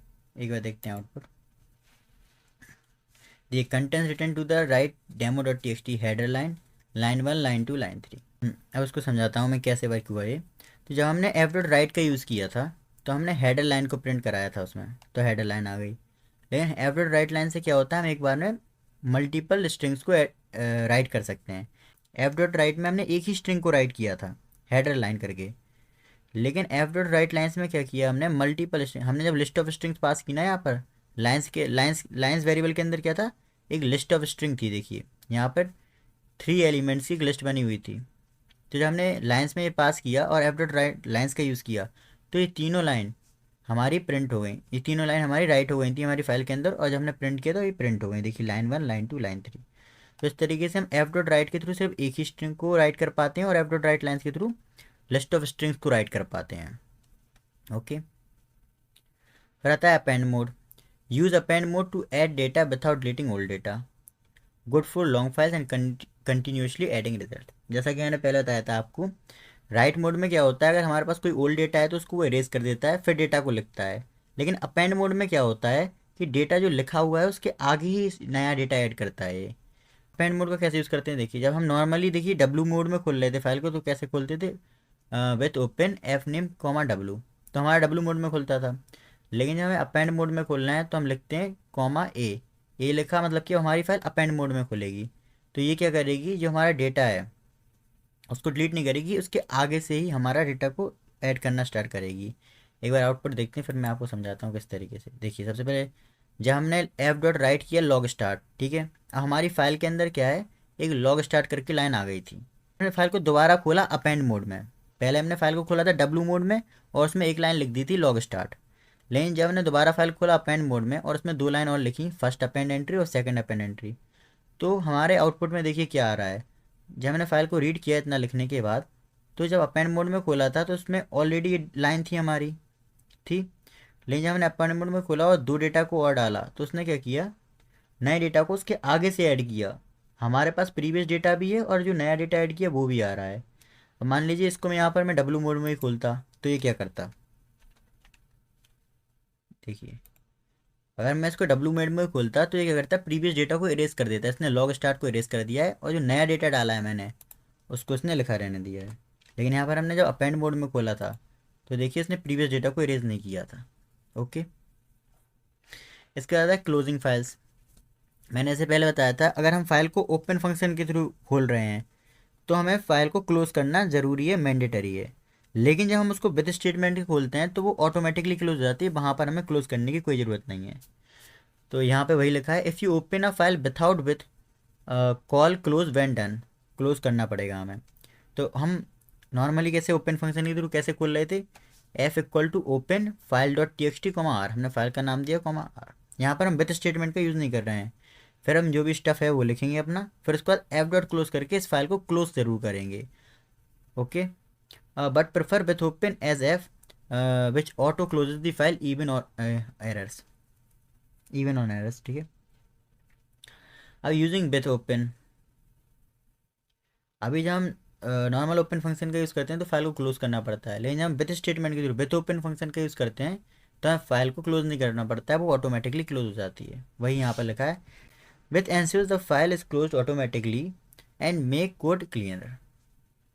देखिए मैंने विथ ओपन फंक्शन के थ्रू उस फाइल को खोला है, यहाँ पर हमने कुछ भी क्लोज नहीं किया है। अब इसके बाद आता है हमारा handling file errors with try except. अब हैंडलिंग फाइल एरर्स का मतलब क्या हुआ समझते हैं। मान लीजिए आपने कोई फ़ाइल आप रीड कर रहे हैं, आपने उस फाइल को खोला रीड मोड में, अब लेकिन वो फाइल एक्चुअली आपके कंप्यूटर के अंदर है ही नहीं। तो जब वो कोड आपका फाइल को रीड करने गया तो वहाँ फाइल ही नहीं मिली। तो अब आपको आउटपुट में क्या मिलेगा, आपको आउटपुट में कुछ भी नहीं मिल रहा है। आपकी स्क्रीन आउटपुट स्क्रीन है ब्लैंक आ रही है, आपको कुछ पता ही नहीं चल रहा है। तो इस जगह पर हम ट्राई और एक्सेप्ट का यूज़ करते हैं। ट्राई क्या करेगा, अगर उसके अंदर फाइल नहीं है तो वो हमें बताएगा आकर कि फ़ाइल नॉट फाउंड एरर है, हमारे कंप्यूटर के अंदर हमारे डिवाइस के अंदर फ़ाइल है ही नहीं। तो जब हमें एरर मिलेगा तब हम उस चीज़ को समझ पाएंगे कि हाँ यहाँ पर ये प्रॉब्लम आ रही है। लेकिन अगर ये एरर्स हमें नहीं मिल रहे हैं तो हम तो बैठे रहेंगे, इंतज़ार करेंगे फ़ाइल कब रीड होगी। तो ट्राई और एक्सेप्ट का यूज़ करते हैं अपने हैंडल को, एरर्स को ग्रेसफुली हैंडल करने के लिए। Common errors like file not found error, use try except to handle errors gracefully.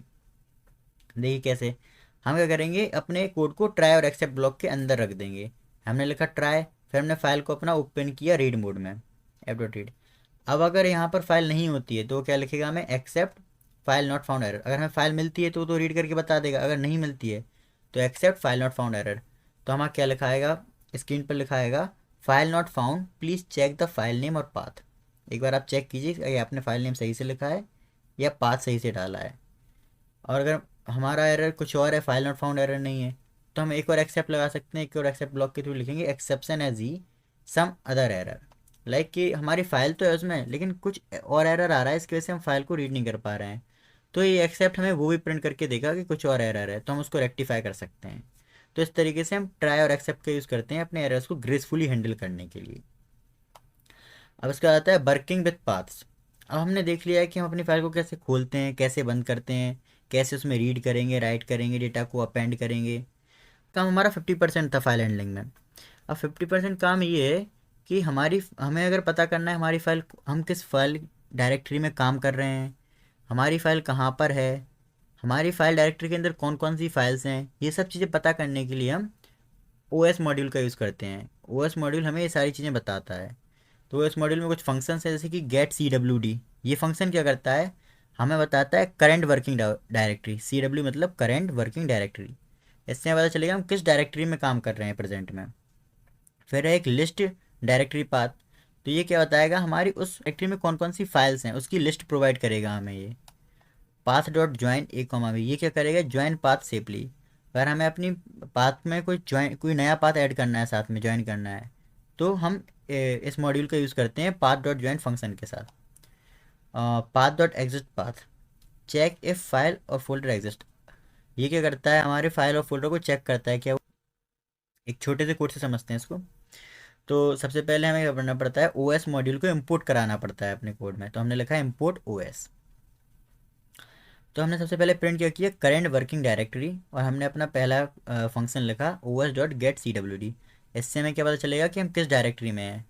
तो जिस भी डायरेक्टरी में अभी हम होंगे तो वो आउटपुट में हमें दिखेगा। फिर दूसरे नंबर पर हमने क्या लिखा, files in current directory first 20। अब हमारी जो करेंट डायरेक्टरी है, जिस डायरेक्टरी में अभी हम वर्क कर रहे होंगे, उसमें जो पहली 20 फाइल्स हैं, जो पहली 20 फाइल्स हैं, उनको प्रिंट करो। तो उनकी लिस्ट प्रिंट करके देगा हमें ये। कौन सा वाला फंक्शन, ये वाला O S dot list DIR। और उन सबको सेपरेट करके देगा कॉमा के थ्रू। ये हमें लिस्ट प्रोवाइड करेगा। अब O S dot list DIR ये हमें लिस्ट प्रोवाइड करेगा फर्स्ट 20, जो भी फर्स्ट 20 फाइल्स होंगी हमारी डायरेक्टरी के अंदर। फिर हमारा क्या है ज्वाइन करने के लिए, तो ज्वाइन करने के लिए हमारा था O S dot path dot join A comma B. तो हमारी जो भी पाथ होगी उसमें हम ज्वाइन क्या कर रहे हैं, folder comma data dot TXT को ज्वाइन कर रहे हैं। ठीक है, एक बार आउटपुट देखते हैं, आपको समझ में आएंगी चीज़ें। देखिए करंट डायरेक्टरी कौन सी है हमारी, ई डाउनलोड्स। तो ये हमारी फाइल है, ये कहाँ पे, लोकल डिस्क ई के अंदर डाउनलोड्स के अंदर पड़ी हुई है। तो इसलिए यहाँ पर हमारा करंट वर्किंग डायरेक्टरी कौन सी, ई डाउनलोड्स। अब फाइल एंड करंट डायरेक्टरी, अब जो इस ई डाउनलोड्स के अंदर फर्स्ट 20 फाइल कौन कौन सी हैं, एक ये वाली फाइल है डॉट डॉक्स करके, एक मेरी ये PNG डली हुई है, एक JPG फाइल डली हुई है। इस तरीके से 20 फाइल्स इसने हमें प्रिंट करके दे दी लिस्ट के फॉर्म में। फिर थर्ड था ज्वाइन करना था हमें पाथ को। तो देखिए folder dot TXT, folder data dot TXT, इसने क्या किया, दो चीज़ों को ऐड कर दिया, फोल्डर के आगे डेटा डॉट TXT को ज्वाइन कर दिया। तो इससे कहते हैं सेव ज्वाइन करते हैं इससे हम। फिर exist example, path dot exist क्या बताता है, ये बताता है कि हमारी फाइल फोल्डर एग्जिस्ट कर रहा है या नहीं कर रहा है। तो यहाँ पर हमने चेक किया था O S path dot exist example dot TXT, example TXT dot TXT exist करती है कि नहीं करती है। ये फाइल हमारे फोल्डर के अंदर है, तो उसने आउटपुट में प्रिंट किया ट्रू कि एग्जिस्ट करती है। सिंपल। तो आपको समझ में आया हो किस तरीके से पाथ के साथ हम वर्क कर सकते हैं ओ एस मॉड्यूल को यूज़ करके। अब इसके आते हैं हमारी CSV फाइल हैंडलिंग। CSV क्या है, CSV का फुल फॉर्म है comma separated values. You can read simple CSV using split और use built in CSV module. अब CSV फाइल में क्या होता है, टेबल के फॉर्म में कंटेंट होता है, पूरा रोज एंड कॉलम्स होती हैं उसमें। एग्जाम्पल देखिए आप, इंपोर्ट। तो सबसे पहले CSV का यूज़ करने के लिए हम CSV मॉड्यूल को इंपोर्ट करना पड़ता है, हमें अपने पाइथन कोड के अंदर CSV मॉड्यूल को इंपोर्ट करना पड़ता है। तो सबसे पहले हम अपनी CSV फाइल को क्रिएट करना सीखते हैं, किस तरीके से हम CSV फाइल बना सकते हैं। जैसा कि मैंने बताया CSV फाइल हमेशा हमारी टेबल के फॉर्म में होती है, रोज एंड कॉलम के फॉर्म में होती हैं। तो हम कैसे बनाएंगे, हमने एक रोज़ बनाई, रोज़ वेरिएबल बनाया। तो एक लिस्ट हुई, देखिए एक लिस्ट का यूज़ कर रहे हैं। उस लिस्ट के अंदर हमने पहले हेडर रो डाली, ID नेम मार्क्स। फिर ID के नीचे हमने एक और लिस्ट रो डाली 1 Alice 85। फिर एक और डाली 2 Bob 78। इस तरीके से हमने 3 रोज डाल दी अपनी हेडर रो के अंदर। अब हम क्या करेंगे, अब हम फाइल को पहले क्रिएट कर रहे थे CSV फाइल को, तो सबसे पहले हम फाइल को राइट करेंगे। तो ये हमने रोज करके एक डेटा बनाया लिस्ट के फॉर्म में, अब इसको हम राइट करेंगे अपनी CSV फॉर्मेट में। तो सबसे पहले हमने अपनी फाइल को ओपन किया student.csv क्यों, क्योंकि हम CSV फाइल लिख रहे हैं, CSV फाइल में लिख रहे हैं।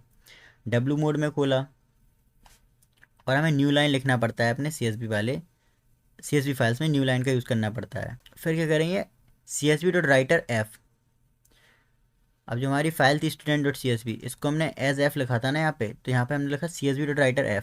अब writer_f क्यों, हम जब टेक्स्ट फाइल में वर्क कर रहे थे तो हमारे पास कौन कौन सी मेथड थे, राइट और राइट लाइन मेथड था हमारे पास, ठीक है। तो हाँ, CSV में राइट करने के लिए हम यूज़ करते हैं राइटर का। तो हमने क्या किया, csv.writer करके अपना एक राइटर वेरिएबल लिया, इसमें csv.writer लिखा। अब जो writer.write रोज है, अब जो रोज के अंदर डेटा है वो हमने राइटर के अंदर डाल दिया, ठीक है। इस तरीके से हमने अपने रोज का डेटा अपने फाइल के अंदर लिखा है। कैसे, जब हमने राइटर वेरिएबल के अंदर अपने एफ जो था ना, जो हमारी student.csv फाइल थी, उसको हमने राइट मोड में खोला था और राइटर वेरिएबल के अंदर था जो भी था, फिर हमने राइटर वेरिएबल के अंदर अपनी रोज़ को राइट किया है राइट रोज़ के थ्रू। फिर जब हम प्रिंट कराएंगे इसको, रीड मोड में खोलेंगे, तो हमने रीडर वेरिएबल लिया एक, जिसके अंदर हमने अपनी CSV फाइल को खोला, मतलब डाला, उसकी डेटा डाला। फिर हमने फॉर आर एन रीडर, अब हमने फोर लूप लगा के रीडर फाइल के अंदर के डेटा को 1 बाय 1 रीड करना स्टार्ट किया और प्रिंट किया आर को। तो देखिए हमें आउटपुट में क्या मिलता है। देखिए जो हमारी फाइल थी ना CSV फाइल, वो क्रिएट हो चुकी है यहाँ पर, और जो भी हमारा रोज़ के अंदर डेटा था वो हमने इसमें राइट कर दिया और फिर रीड भी कर लिया है। तो इस तरीके से हम CSV फाइल्स में रीड और राइट करते हैं। अपेंड कैसे करते हैं डेटा को हम, तो अपेंड करने के लिए हम उसको वही अपेंड मोड में खोलेंगे और सिंपल जैसे हम राइट कर रहे थे राइट करेंगे, राइट रो का यूज़ करके अपेंड मोड में खोल के डेटा को राइट करेंगे। और ये क्या करेगा कि हमारे प्रीवियस डेटा को डिलीट नहीं करेगा, उसमें एक्स्ट्रा डेटा ऐड कर देगा, सिंपल। इसके बाद आता है जेसन फाइल हैंडलिंग। अब जेसन का फुल फॉर्म क्या है, जावा स्क्रिप्ट ऑब्जेक्ट नोटेशन। तो JSON is use to store structure data, जहाँ हमें स्ट्रक्चर डेटा को स्टोर करना हो तो हम जेसन फाइल का यूज़ करते हैं। और इस जेसन फाइल को यूज़ करने के लिए हम जेसन मॉड्यूल का यूज़ करते हैं। जिस तरीके से CSV फाइल के लिए हम CSV मॉड्यूल को इम्पोर्ट करते थे, तो जेसन फाइल के लिए हम जेसन मॉड्यूल को इम्पोर्ट करेंगे। यहाँ पर हम जेसन.डंप और जेसन.लोड का यूज़ करते हैं। डंप हम राइट करने के लिए यूज़ करते हैं और लोड का करते हैं हम रीड करने के लिए यूज़। आइए एग्जांपल से देखते हैं। हमने एक प्रोफाइल बनाया है और यहाँ पर हम एक डिक्शनरी बना रहे हैं, की वैल्यू पेयर के फॉर्म में रहेगा। CSV में हम लिस्ट बनाते थे, तो यहाँ पर हमने नेम जय, year 2, subject Python data science और स्कोर्स। इस तरीके से हमने की वैल्यू पेयर के फॉर्म में एक डिक्शनरी बना रखी है प्रोफाइल। ये डेटा है, अब ये डेटा को हमें पहले अपने फाइल के अंदर लिखना है। तो हमने फाइल को पहले W मोड में खोला और डंप, जैसे कि मैंने कहा था डंप का यूज़ करते हैं राइट करने के लिए। तो जेसन.डंप प्रोफाइल, प्रोफाइल क्या है हमारा, ये डेटा है, कॉमा एफ हमारी फाइल है, इंडेंट 2 का मतलब क्या है कि हम अपने डेटा को एक क्लीन वे में शो कर पाएँ, ताकि वरना अगर हम इंडेंट 2 नहीं लिखेंगे तो क्या होगा, वो सारे डेटा को चिपका कर प्रिंट करेगा तो हमें समझने में दिक्कत होगी, इसलिए हमने इंडेंट 2 का यूज़ किया है स्पेसिंग के लिए। इसके बाद हम डंप का यूज़ किया था राइट करने के लिए। फिर हम अपना रीड मोड में खोलेंगे अपनी फ़ाइल को और यहाँ पर लोड का यूज़ करेंगे डेटा को रीड करने के लिए। तो जैसे हमने जेसन.लोड_f लिखा और प्रिंट किया डेटा को, तो आउटपुट में देखिए हमारा डेटा प्रिंट हो गया है, loaded Jason, name, year, subject. इस तरीके से जो हमने डेटा यहाँ पर था हमारा की वैल्यू पेयर में, वो हमारा प्रिंट हो गया है पूरे डिक्शनरी के फॉर्म में। ओके, की वैल्यू पेयर में ही हमारा आउटपुट भी आया है। तो यहाँ पर अब हमारा फाइल हैंडलिंग कंप्लीट होता है। आई होप आपको फाइल हैंडलिंग अच्छे से समझ में आया होगा, ऊप्स भी अच्छे से समझ में आया होगा। इसके बाद हम देखते हैं taking input from users in Python. Python में हम यूज़र से इनपुट कैसे ले सकते हैं अपने कोड में। अभी तक हम जितने भी कोड लिख रहे थे उनमें हर जगह पे हमारा कहीं पे भी हमने यूज़र से इनपुट नहीं लिया था कि यूज़र की क्या चॉइस है, अगर वो कुछ इनपुट डालना चाहे तो कैसे डाल सकता है। तो आइए एक बार इस चीज़ को समझते हैं कैसे कर सकते हैं ये हम। तो use input to get user input as string, यहाँ पर हम इनपुट का यूज़ करते हैं, इनपुट फंक्शन का यूज़ करते हैं इनपुट लेने के लिए। Convert to int float when needed, use split to get multiple values from one line. ठीक है, इन तीनों को हम इस कोड के थ्रू समझते हैं। सबसे पहले हमारा क्या था, इनपुट फंक्शन का यूज़ कीजिए। तो अगर हमें यूज़र से इनपुट लेना है, जैसे कि मैं यूज़र हूँ ठीक है। अब मैं चाहता हूँ कि मैं अपने अकॉर्डिंग उसमें डालूँ डेटा, तो मैं क्या लिखूँगा, name input enter your name. अब यूज़र यहाँ पर अपना नेम एंटर करेगा, तब उसके बाद हेलो के आगे प्रिंट होगा जो भी उसका नेम होगा। किस तरीके से आइए आउटपुट, इसको हम बाद में रन करेंगे, पहले तीनों चीज़ समझ लेते हैं। तो जब हम यहाँ पर लिखा होगा, जैसे हम इसको रन करेंगे तो यहाँ पर वो यूज़र से पूछेगा कि अपना नाम एंटर कीजिए। जब वो नेम एंटर करेगा तो आउटपुट में प्रिंट होगा हेलो, जो भी उसका नेम होगा वो प्रिंट हो जाएगा। अब मान लीजिए हमें न्यूमेरिक की इनपुट लेना है, तो उसके लिए हमारा कोड होता है, पहले एक वेरिएबल लेते हैं, फिर हम लिखते हैं int input enter your age. अब एंटर योर एज क्या है, ये तो हमारा सिंपल सा मैसेज है जो कि हमारा आउटपुट स्क्रीन पर डिस्प्ले हो रहा होगा। इनपुट फंक्शन क्या करेगा, यूज़र को पावर देगा इनपुट डालने के लिए, तो वो जो भी लिखेगा वो इनपुट के फॉर्म में आ जाएगा। अब इंट क्या करेगा, ये चेक करेगा कि यूज़र ने वैल्यू डाली है कहीं वो स्ट्रिंग के फॉर्म में तो नहीं, अगर स्ट्रिंग होगी तो वो एरर शो करेगा। लेकिन जब वो इंटीजर वैल्यू डालेगा तभी इनपुट हम ले पाएंगे। सिमिलरली इसके बाद आता है multiple inputs in one line. अब हम एक ही लाइन में मल्टीपल इनपुट्स कैसे ले सकते हैं यूज़र से, तो इसके लिए हम यूज़ करते हैं डॉट स्प्लिट का। देखिए डॉट स्प्लिट का कैसे, एक्स कॉमा वाई, हमने दो वेरिएबल लिए। अब यूज़र से कहेंगे इनपुट करो enter two number separated by space dot split. अब हमने यहाँ पर एक मैसेज प्रिंट करवाया यूज़र के लिए कि दो नंबर डालिए स्पेस से सेपरेट करके। अब डॉट स्प्लिट क्या करेगा, दोनों नंबर को एक्स कॉमा वाई में डाल देगा। पहला नंबर एक्स में आएगा, दूसरा नंबर वाई में आ जाएगा। अब दोनों नंबर मान लीजिए हमें इंटीजर ही चाहिए, तो दोनों को हमने कन्वर्ट कर दिया, इंट एक्स और इंट वाई, और इन दोनों के सम को प्रिंट कर दिया। आइए अब आउटपुट देखते हैं। तो सबसे पहले वो हमसे कह रहा है एंटर योर नेम। मान लीजिए मैं अपना नेम एंटर करता हूँ जय, तो देखिए आउटपुट में क्या प्रिंट हुआ, हेलो जय। जो हमारा फर्स्ट कोड था ना सिंपल इनपुट वाला, उसमें हमारा प्रिंट होना था हेलो नेम, जो भी नेम हम डालेंगे, मैंने नेम डाला जय तो प्रिंट हो गया हेलो जय। अब सेकंड कोड क्या था, न्यूमेरिक वैल्यू वाला। इसमें क्या होगा, जो भी हम एज को एंटर करेंगे उसमें वो एक प्लस करके एज को डाल देगा। जैसे फॉर एग्जांपल पूछ रहा है हमसे एंटर योर एज, यहाँ पर हमने जो मैसेज दिया था ना एंटर योर एज, वो आउटपुट में लिखा आ रहा है एंटर योर एज। अब जैसे कि मैं एज डालता हूँ अपनी 55, तो देखिए वो आउटपुट में प्रिंट करके दे रहा है 56, एज प्लस 1 करके दे रहा है। अब एक और था मल्टीपल इनपुट लेने वाला, तो यहाँ पर हम दो वैल्यूज डाल सकते हैं स्पेस से सेपरेट करके। जैसे कि मान लीजिए मैंने डाली 7 स्पेस 9, तो अब इन दोनों के सम को प्रिंट करके देगा वो हमें। देखिए 16 दे दिया उसने प्रिंट करके। तो इस तरीके से हम यूज़र से इनपुट ले सकते हैं अपने पाइथन के अंदर। ओके, देखिए सबसे पहले हमने फंक्शंस के बारे में पढ़ा था, फंक्शंस क्या होते हैं। हमने देखा था कैसे हम फंक्शन को डिफाइन कर सकते हैं, कैसे फंक्शंस को कॉल कर सकते हैं, उसके सिंटैक्स के बारे में सीखा था। फिर हमने टाइप्स ऑफ आर्ग्यूमेंट देखे थे, पोजिशनल आर्ग्यूमेंट्स होते हैं जो पोजीशन बेस्ड रहते हैं, कीवर्ड आर्ग्यूमेंट्स देखे थे हमने डेफॉल्ट आर्ग्यूमेंट देखे थे, आर्क्स और क्वाक्स देखा थे। जब हमारे पास मोर देन वन आर्ग्यूमेंट हो या फिर हमें नो नंबर्स ऑफ आर्ग्यूमेंट के बारे में नहीं पता है, तब हम आर्क्स और क्वाक्स का यूज़ करते थे। फिर हमने लैम्डा फंक्शन के बारे में पढ़ा था कि एक ही लाइन में हम कैसे अपने कोड को लिख सकते हैं। उसमें हमने मैप और फिल्टर को यूज़ करना सीखा था कि मैप और फिल्टर के साथ कैसे हम अपने लैम्डा फंक्शन का यूज़ कर सकते हैं। फिर हमने एक छोटा सा एग्जांपल देखा था कि डेटा कैसे क्लीन कर रहे थे हम वहाँ पर फंक्शंस का यूज़ करके। टू का कंसेप्ट पढ़ा था, ऑब्जेक्ट ओरिएंटेड प्रोग्रामिंग का कंसेप्ट।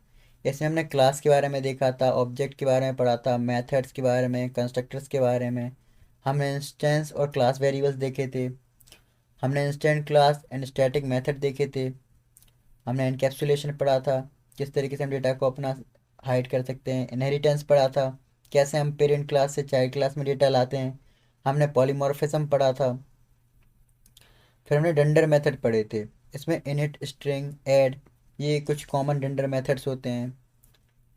फिर हमने एक और एग्जांपल देखा था सिंपल डेटा सेट के ऊपर, कि हमने वहाँ देखा था किस तरीके से हमने वहाँ पे स्टैटिस्टिक्स की कुछ मीन, मैक्सिमम, मिनिमम कुछ फंक्शंस बनाए थे जिनके थ्रू हमने डेटा सेट को क्लीन किया था और उस पर वर्क किया था।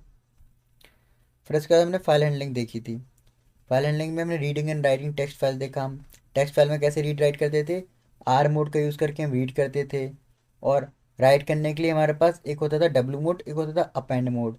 डब्लू मोड में क्या होता था, डेटा अगर पहले से है तो वो इरेज हो जाएगा और नया डेटा आ जाएगा। और अपेंड मोड में क्या होता था कि डेटा लास्ट में आता था। हमने अपेंडिंग टू फाइल्स पढ़ा था, किस तरह के डेटा अपेंड कर सकते हैं उसमें। पहले रीडिंग पढ़ा था, राइटिंग पढ़ा था, फिर अपेंडिंग पढ़ा था। फिर हमने CSV फाइल के साथ वर्क करना सीखा था। पहले हम CSV मॉड्यूल को इम्पोर्ट करते हैं और राइट करते हुए डब्ल्यू मोड में खोलते हैं और रीड करते हुए आर मोड में खोलते हैं। फिर हमने जेसन फाइल के बारे में पढ़ा था कि जेसन मॉड्यूल होता है, उसको इंपोर्ट करना पड़ता है। सेम वही रीड मोड और राइट मोड। फिर हमने ट्राई एंड एक्सेप्ट के बारे में पढ़ा, किस तरीके से हम एरर हैंडलिंग कर सकते हैं। जिस भी जो नोन एरर्स है उनको एक ट्राई और एक्सेप्ट ब्लॉक के अंदर बंद कर देंगे। इस तरीके से हम एरर्स को ओवरकम कर सकते हैं। So now simple Python chatbot. तो अभी तक हम लोगों ने बहुत थ्योरी पार्ट देख लिया है, अब आती है बारी प्रैक्टिकल पार्ट की। अब हम यहाँ पर बनाएंगे एक चैटबॉट, एक सिंपल पाइथन चैटबॉट। यहाँ पर हम कोई भी एडवांस नॉलेज का यूज़ नहीं करेंगे। हमने अभी तक के लेक्चर्स में जो भी पढ़ा है अपने पाइथन के, सिर्फ उन्हीं का यूज़ करके हम एक चैटबॉट बनाने वाले हैं। जैसे कि अगर आपको याद हो, फर्स्ट लेक्चर में आपको एक चैटबॉट दिखाया था व्यापार जिला की वेबसाइट पे। वो एक सिंपल चैटबॉट था। हम उसी तरीके के चैटबॉट बनाएंगे अभी तक की नॉलेज से अपनी। हमारा चैटबॉट कुछ ऐसा होगा, इसके अंदर वो कुछ क्वेश्चंस होंगे उसके अंदर, इसका वो आंसर देता होगा। तो चलिए देखते हैं हम किस तरीके से एक चैटबॉट बना सकते हैं। जो चैटबॉट अभी हम बनाने वाले हैं, इसमें आप कुछ मॉडिफिकेशंस भी कर सकते हैं और अच्छा ट्रेन करके बना सकते हैं आप इसको। सो चलो देखते हैं। तो सबसे पहले बात आती है नॉलेज फाइल की। अब नॉलेज फाइल क्या है? ये हमारी knowledge डॉट txt करके एक फ़ाइल होगी। ये होगा हमारे बॉट का ब्रेन। इसके अंदर हमारी सारी वो चीज़ें लिखी होंगी जो हमारा बॉट आंसर करने वाला है। हमारा जो चैटबॉट होगा इस फाइल के अंदर जाकर चेक करेगा कि यूज़र ने जो पूछा है वो इसके अंदर है या नहीं। अगर है तो उसका आंसर उसे क्या देना है। ये सारी चीज़ें हमारी इस knowledge डॉट txt फाइल के अंदर लिखी होंगी। We store simple question keywords and replies in a plain text file called knowledge.txt. Each line has this format: keyword 1, keyword 2, response 1, response 2, response 3. तो किस फॉर्मेट में हमारा डेटा रखा होगा? देखिए, हमारे पास एक जो सिंगल लाइन होगी, ये हमारी चीज़ों को सेपरेट कर रही होगी लेफ्ट साइड और राइट साइड। इसके लेफ्ट साइड में जो भी होगा वो होंगे हमारे कीवर्ड्स, और इसकी राइट साइड में जो भी होगा वो होंगे हमारे रिस्पॉन्सेस। हमारे कीवर्ड्स कॉमा से सेपरेटेड होंगे और रिस्पॉन्सेज पैरेलल लाइन से सेपरेटेड होंगे। Left side before straight line list keyword separated by commas. Right side after straight line list possible responses separated by parallel lines. Each line we will create this file using code below. तो example से देखिए example lines किस तरीके की होंगी। मान लीजिए हमारा कीवर्ड है हेलो हाय है, हमारे यूज़र ने लिखा हाय, तो उसका रिप्लाई क्या देगा हमारा बॉट? वो देगा hi how can I help you. तो इस तरीके से हमारी चीज़ें लिखी रहेंगी इस फॉर्मेट में। तो चलिए सबसे पहले knowledge.txt फाइल को देखते हैं कैसे बनाएंगे हम। अभी हम लोगों ने फाइल हैंडलिंग पढ़ा रिसेंटली, तो सबसे पहले हमने क्या किया, knowledge.txt फाइल को ओपन किया विथ स्टेटमेंट के साथ राइट मोड में, डब्ल्यू मोड में, और उसको एक प्यारा सा नाम दे दिया एफ। अब यहाँ पर लिखा है एनकोडिंग UTF-8। ये किस लिए लिखा है? ये इसलिए लिखा है अगर हम कहीं पे भी अपना इमोजीज या फिर हिंदी कैरेक्टर्स का यूज़ करते हैं तो वो हमारा बॉट समझ पाए चीज़ों को, हमारे कोड समझ पाए उस चीज़ों को, इसलिए हम इसका यूज़ करते हैं। इसका हमारा कहता है एज एफ, हमने इसको नेम दे दिया एफ। अब हम क्या करेंगे, F dot right knowledge content. अब जो नॉलेज कंटेंट वेरिएबल के अंदर जो हमने कंटेंट डाल रखा है, इस पूरे कंटेंट को हम अपनी फाइल के अंदर लिख रहे हैं। इसको लिखने के बाद हमने प्रिंट किया created knowledge.txt with sample content, you can open and edit it in the notebook folder. तो आप इसको ओपन भी कर सकते हैं और एडिट भी कर सकते हैं। इस तरीके की मैसेज प्रिंट करेगा।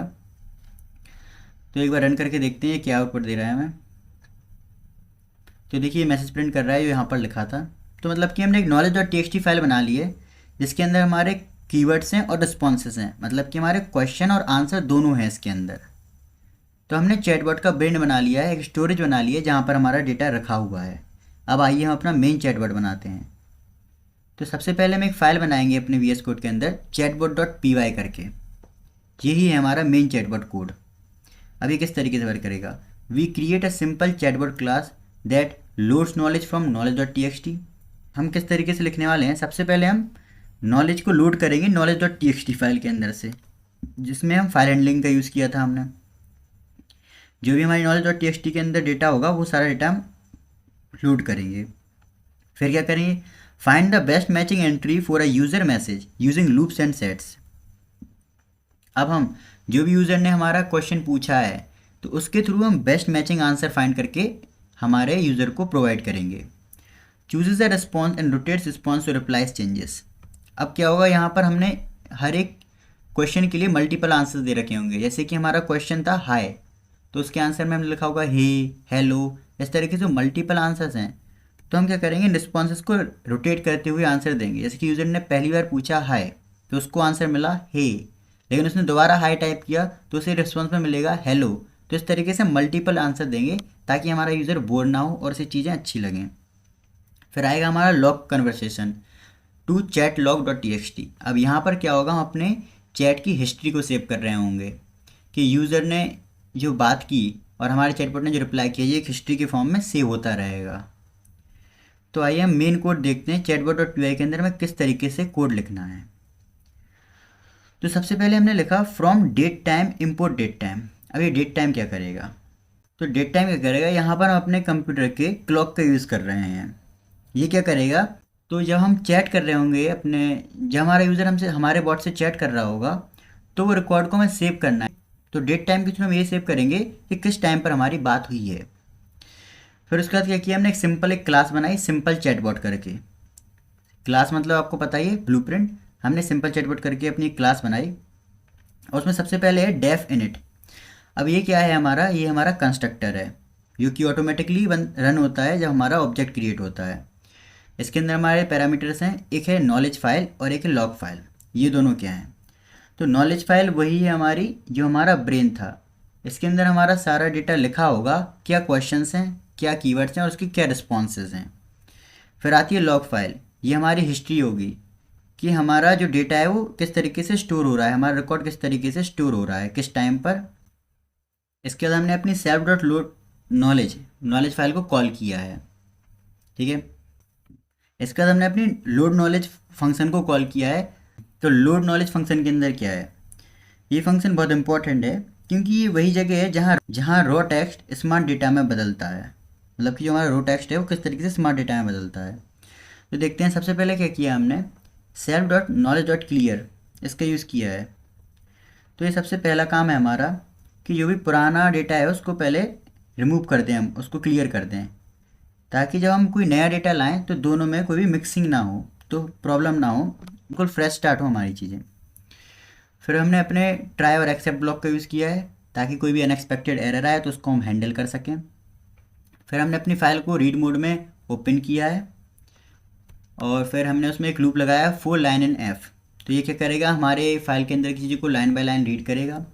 फिर हमने लाइन डॉट स्ट्रिप फंक्शन का यूज़ किया है। स्ट्रिप फंक्शन क्या करता है, अगर कोई भी एक्स्ट्रा स्पेसेस होती हैं हमारी स्टेटमेंट के आगे या पीछे तो इसको वो रिमूव कर देता है। फिर उसके बाद हमने लिखा है इफ़ नॉट लाइन और line dot start with hashtag तो कंटिन्यू करो। अगर हमारी लाइन खाली है या फिर वो हैशटैग से स्टार्ट हो रही है तो वहाँ पर हमें कुछ नहीं करना है, उस चीज़ को स्किप करके आगे बढ़ना है, कंटिन्यू करना है। क्योंकि अगर हैशटैग होगा तो इसका मतलब वो डेटा हमारा कमेंट वगैरह है जो कि हमारा कोड रीड नहीं करता है। और अगर लाइन कोई खाली है तो उसको भी हमें रीड नहीं करना है, आगे बढ़ना है। फिर इसके बाद हमने लिखा है if straight line not line continue. जैसा कि मैंने पहले बताया था कि हमारा रूल है सिंगल स्ट्रेट लाइन होगी ये कीवर्ड रिस्पॉन्स को सेपरेट कर रही होगी। अगर वो है तो ठीक है, अगर नहीं है तो कंटिन्यू करो, वो लाइन हमारे काम की नहीं है। अब जैसे कि हमें वो लाइन मिलती है तो क्या करना है, हमें left comma right line dot split. अब लेफ्ट और राइट को हम यहाँ पे स्प्लिट कर रहे हैं। यहाँ पर भी हमारे कोड में सिंगल स्ट्रेट लाइन दिखेगी, वहाँ से दो पार्ट में डिवाइड कर दिया जाएगा। जो लेफ़्ट पार्ट होगा वो हमारे कीवर्ड्स होंगे और जो राइट पार्ट होगा वो हमारे रिस्पॉन्सेज होंगे। तो जो भी लेफ़्ट में होगा वो हमारे कीवर्ड वेरिएबल के अंदर आएगा और जो राइट पार्ट में होगा वो हमारे रिस्पॉन्सेज के अंदर आएगा। तो कीवर्ड वेरिएबल के अंदर क्या हो रहा है, सबसे पहले लिखा है के डॉट स्ट्रिप डॉट लोअर और उसके आगे लिखा है फॉर के in left dot split comma. तो इसका मतलब क्या है कि जो भी हमारे उसके अंदर कीवर्ड्स हैं हाय, हे, हेलो, तो जो भी मल्टीपल कीवर्ड्स हैं उनको जो कॉमा से सेपरेट है उनको स्प्लिट कर दो, अलग अलग कर दो। फिर हमने लिखा था के डॉट स्ट्रिप डॉट लोअर, ये क्या करेगा, सारे जो भी हमारे यूज़र ने जो भी मैसेज डाला है हाय, हेलो, इन सबको क्या करेगा, वो स्मॉल लेटर्स लोअर केस में कन्वर्ट कर देगा ताकि कन्फ्यूजन ना हो हमारे चैटबॉट को। और यहाँ पर देखिए हमने कर्ली ब्रेसेस का यूज़ किया, मतलब कि हमने सेट बनाया है। सेट क्या करता है, हमेशा यूनिक एलिमेंट्स को रखता है, डुप्लीकेट डेटा को नहीं रखता है। अगर यूज़र हेलो 2 बार लिखता है तो उसको एक ही बार लेकर उसका रिप्लाई देगा। अब रिस्पॉन्सेज में क्या कर रहे हैं, रिस्पॉन्सेज में हमने लिस्ट बनाई हुई है लिस्ट के फॉर्म में डेटा को रख रहे हैं।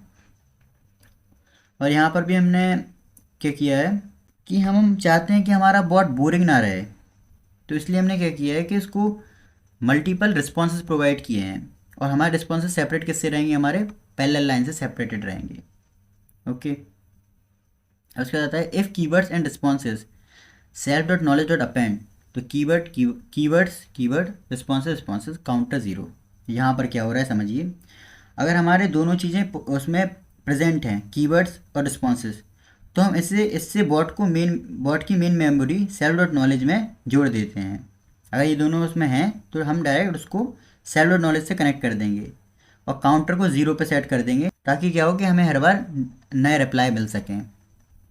और मान लीजिए अगर हमारा फाइल में चीज़ें नहीं होती हैं, अभी हमारा ट्राई और एक्सेप्ट ब्लॉक लगाया हुआ था, अगर हमें सब चीज़ें सही से चल रही थी, फाइल थी हमारे पास, तो ये चल रहा था, अगर नहीं मिलती है तो क्या करेगा, वो एक file not found error print करेगा कि हमारे पास फाइल नहीं है, उसको क्रिएट करिए और रीस्टार्ट करिए, इस तरीके से। फिर आता है हमारा मैच कीवर्ड फंक्शन। अब मैच कीवर्ड फंक्शन क्या करेगा, ये हमारे डेटा को मैच करेगा।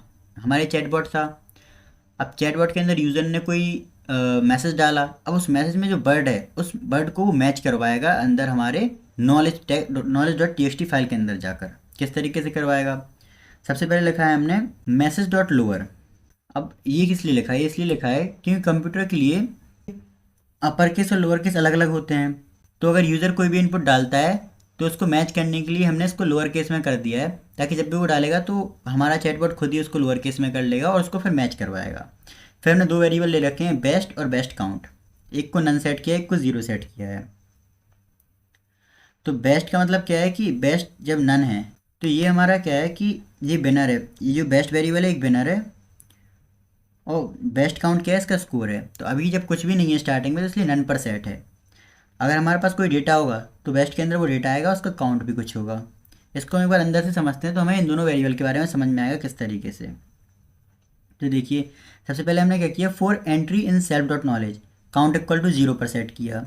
अब इस लूप के थ्रू क्या करेगा, हमारा चैटबॉट हमारी जो बुक थी नॉलेज डॉट टी उसके अंदर जाकर हर एक एंट्री को चेक करेगा और हमारे कीवर्ड को उसके साथ मैच करवाएगा। अगर उसको डेटा मिलता जाता है तो काउंट की वैल्यू को हम इंक्रीज करते जाएंगे +1 करके। फॉर के W in variable keywords if के डब्ल्यू इन एम, अगर वो कीवर्ड वो अगर हमारे उसके अंदर है तो हम काउंट को +=1 कर देंगे। अगर वो कीवर्ड है हमारे पास तो +1 कर देंगे, और इस तरीके से पूरे डेटा को रीड करेगा। अगर हमें मल्टीपल आंसर्स मिलते हैं तो ये हमारा +1 +2 करके ये काउंट हमारा बढ़ता जाएगा, और जो भी डेटा होगा वो हमारे बेस्ट के अंदर आता जाएगा। किस तरीके से, if count greater than equal to best count, अगर बेस्ट काउंट से हमारा काउंट ज़्यादा है तो best count equal to count और बेस्ट इक्वल टू एंट्री, तो जो भी एंट्री होगी वो बेस्ट के अंदर आ जाएगी। और फिर क्या करेंगे हम, return best if best count greater than equal to 0 else none. तो सिंपल हो रहा है, क्या हो रहा है यहाँ पे, एक बार फिर से समझाता हूँ आपको। सबसे पहले हमारे यूज़र ने जो भी डाला उसको हमने लोअर केस में कर लिया, उसके बाद हमने दो वेरिएबल सेट किए, एक बेस्ट और बेस्ट काउंट। तो बेस्ट काउंट क्या करेगा, बेस्ट में क्या होगा, वो डेटा होगा जो हमारा मैच करने के बाद मिलेगा हमें, और बेस्ट काउंट में क्या होगा, ये हमारा स्कोर होगा कि कितना डेटा हमें मिल रहा है बेस्ट डेटा चेक करने के लिए। तो जब हम अपने सेल्फ डॉट नॉलेज के अंदर जाके हमने लूप लगाया और एक एक करके पूरा डेटा रीड करना स्टार्ट किया, तो सबसे पहले काउंट हमारा 0 था। तो जब हमने देखा फॉर के डब्ल्यू इन एंट्री, मतलब कीवर्ड्स हैं जो हमारे जो कीवर्ड्स हैं उसके अंदर गए हम, और कीवर्ड्स में चेक किया कि जो एम में जो यूज़र ने हमारा डाला है क्या वो है, वो स्ट्रिंग सब स्ट्रिंग है हमारी। अगर है तो हमारे काउंट की वैल्यू को 1 से बढ़ा दो। फिर हम चेक करेंगे अगर काउंट की वैल्यू हमारी बेस्ट काउंट की वैल्यू से ज़्यादा है, जो कि ऑब्वियस सी बात है, अगर यहाँ पे हमें डेटा मिला है तो ये हमारा 1 हो गया और ये हमारा 0 था, तो इसका मतलब है ये हमारा ट्रू रहेगा। तो क्या करेंगे हम, best count equal to count, जो भी हमारा काउंट की वैल्यू होगी, अगर 1 है तो बेस्ट काउंट की वैल्यू 1 कर देंगे, अगर 2 है तो बेस्ट काउंट की वैल्यू 2 कर देंगे, और जो भी हमें एंट्री मिलेगी वो हम अपने बेस्ट के अंदर डाल देंगे और रिटर्न करेंगे बेस्ट, जो भी बेस्ट का डेटा होगा उसको रिटर्न कर देंगे। अगर बेस्ट काउंट हमारा 0 से बड़ा है तो हम बेस्ट का डेटा रिटर्न करेंगे, अगर नहीं है तो हम कुछ भी रिटर्न नहीं करेंगे, नन रिटर्न करेंगे। ओके, इसके बाद आता है हमारा रिस्पॉन्स फंक्शन। अब अभी तक क्या किया हमने, सबसे पहले हमने डेटा लिख लिया, उसके बाद हमने डेटा को रीड कर लिया। अब हम रिस्पॉन्स देंगे, हमारा चैटबॉट अब बात करेगा। अभी तक चैटबॉट अंदर काम कर रहा था, अब वो यूज़र को आंसर दे रहा होगा इसके थ्रू। कैसे देगा वो? तो सबसे पहले एंट्री एक वेरिएबल है, इसके अंदर है self dot match keyword message. So सबसे पहला काम, हमने पिछले फंक्शन में मैच कीवर्ड को कॉल लगाया, हमने मैसेज दिया और पूछा चेक करके बताओ क्या कोई टॉपिक मैच हो रहा है। जो भी रिजल्ट आया उससे हमने एंट्री वेरिएबल में डाल दिया। अब एंट्री वेरिएबल के हम अंदर क्या करेंगे, हम अगर एंट्री खाली नहीं है मतलब हमें टॉपिक मिल गया तो हम इसके अंदर जाएंगे। अब यहाँ पर लिखा है IDX entry counter modulus length entry response. ये लाइन थोड़ी हैवी लग रही होगी पर है बहुत सिंपल। यहाँ मॉड्यूलो ऑपरेटर का यूज़ हो रहा है। मान लो हमारे पास 3 आंसर्स हैं। पहली बार काउंटर 0 है तो 0 मॉडुलस 3 क्या होगा, 0। अब मॉडुलस फंक्शन कैसे वर्क करता है ये सब आपको ऑपरेटर के टाइम बताया था। ये हमारा रिमाइंडर प्रोवाइड करता है मॉडुलस फंक्शन। तो सबसे पहले हमारा काउंटर अगर 0 है तो 0 मॉडुलस 3 0 होगा, ये होगा हमारा पहला आंसर। दूसरी बार अगर काउंटर 1 है तो 1 मॉडुलस 3 हमारा आंसर होगा 1, तो 2 हो गया हमारा सेकंड आंसर। तीसरी बार अगर काउंटर 2 है तो 2 मॉडुलस 3 क्या होगा, 2, तो हमें मिल गया थर्ड आंसर। लेकिन जैसे हम फोर्थ टाइम पहुँचेंगे और काउंटर हमारा 3 होगा तो हमारा दोबारा से आंसर हो जाएगा 0। तो इस तरीके से हमारी सर्कुलर लूप चलती रहेगी और बॉट कभी भी इंडेक्स एरर नहीं देगा, हमें लिस्ट के बाहर नहीं जाएगा। फिर इसके बाद आता है हमारा रिप्लाई एंट्री रिस्पॉन्स करके और entry counter plus equal to 1 return reply. अब इसमें क्या हो रहा है, बस अब हमने इंडेक्स वाला जवाब उठाया, वेरिएबल रिप्लाई में डाला, फिर काउंटर को 1 से बढ़ा दिया प्लस इक्वल टू 1 करके ताकि अगली बार नया जवाब मिले, और फाइनली रिटर्न रिप्लाई करके जवाब भेज दिया। ठीक है, लेकिन रुको,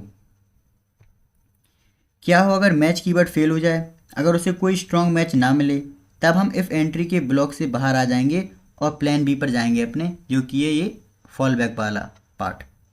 अब इसमें हम क्या करेंगे, यहाँ पर हम क्या करेंगे, सेंटेंस को तोड़कर देखेंगे। तोड़कर एक सेट बना रहे हैं। अगर यूज़र ने कहा हे वेदर करके कुछ कहा, उसने कहा अगर हे वेदर, तो हमारे पास वर्ड्स आ गए हे और वेदर, 2 वर्ड्स आ गए हमारे पास। अभी तक हम हे वेदर पर वर्क कर रहे थे, लेकिन हम उसको तोड़ कर देख रहे हैं और हे अलग और वेदर अलग पर वर्क करेंगे। अब हमने कॉमा डॉट सब हटा दिया स्ट्रिप का यूज़ करके। यहाँ पर स्ट्रिप का डॉट करके हमने स्ट्रिप का यूज़ करके कॉमा डॉट सब हटा दिया है और लोअर में कर दिया है अपने मैसेज को, और स्प्लिट कर दिया है, जो भी स्पेसेस होंगी उनको भी हटा दिया है। उसके बाद हमने दोबारा वही सेम चीज़ लगाई है जो ऊपर लगाई थी हमने कीवर्ड्स में मॉडुलस फंक्शन के थ्रू, और चेक किया है। अगर इधर पे हमें डेटा फिर भी नहीं मिलता है तो वो रिटर्न करेगा sorry I didn't understand that please refresh, और उससे हम दोबारा पूछ रहा होगा, हमारा चैटबॉट यूज़र से दोबारा क्वेश्चन के लिए पूछ रहा होगा। अब हमारा अगला पार्ट आता है सेव लॉग। अब ये पार्ट क्या करेगा, अब हमने क्या किया है कि हमने अपनी ब्रेन भी बना लिया, यूज़र से इनपुट भी ले लिया और उसको आउटपुट भी दे दिया। अब काम आता है हमारा हिस्ट्री को सेव करने का, हमारे डायरी में रिकॉर्ड को रखने का। तो सेव लॉग क्या करेगा, हमारी चीज़ों को टाइम स्टैम्प के साथ सेव कर रहा होगा। किस तरीके से करेगा, देखिए, इस फंक्शन को 2 चीज़ें चाहिए, user message, bot reply. User message आपने क्या बोला, बॉट रिप्लाई बॉट ने क्या जवाब दिया। बस अब इन दोनों को ये फाइल में लिखने जा रहा है। फिर से वही ट्राई और एक्सेप्ट वाला कंसेप्ट है। यहाँ पर भी अगर फाइल में कोई एरर आया तो वो क्रैश ना हो, इसलिए हम इनका यूज़ करते हैं। अब यहाँ पर देखिए, यहाँ पर एक इम्पॉर्टेंट यूज़ किया है हमने अपेंड का, ए का। ये क्या करता है, फाइल के अंदर डेटा को जो लिखा है उसको लिखा रहने देता है और नया डेटा इंसर्ट कर देता है। लेकिन राइट में क्या होता था, हमारा ओल्ड डेटा एरेज हो जाता था। तो हमने अपेंड का यूज़ इसलिए किया क्योंकि हमें पूरी हिस्ट्री चाहिए, हमें पुरानी हिस्ट्री को डिलीट नहीं करना है, इसलिए हम अपेंड का यूज़ कर रहे हैं। यहाँ पर हमने फाइल को ओपन किया अपेंड मोड में, अपनी लॉग फाइल को। अब इसके बाद हम क्या करेंगे, TS equal to date dot time now. अब यहाँ पर देखिए किस फॉर्मेट में लिखा है हमने, ईयर मंथ डेट, उसके बाद आर मिनट सेकंड, इस फॉर्मेट में हमारा डेट टाइम होगा वहाँ पर, ताकि हम आगे चल के देख सकें कि कब और किस टाइम पर हमारे यूज़र ने हमारे चैटबॉट से बात की थी। उसके बाद हम क्या कर रहे हैं, बस अब क्या हो रहा है, फाइल में ये एंट्री हो रही हैं कि यूज़र ने कब बोला मैसेज और रोबोट ने रिप्लाई किस तरीके से किया है, ये सारी एंट्री हमारी फाइल में हो रही हैं। और मान लीजिए ये नहीं हो पाता है तो एक्सेप्शन क्या आएगा कि could not save chat log, ये लिखा आ जाएगा स्क्रीन पर हमारा। अब उसके बाद चलते हैं हम अपने एक और फंक्शन पे, चैट लूप करके। यही हमारी हार्ट बीट है। ये वो फंक्शन है जो इस पूरे शो को चलाता है, चैट लूप को।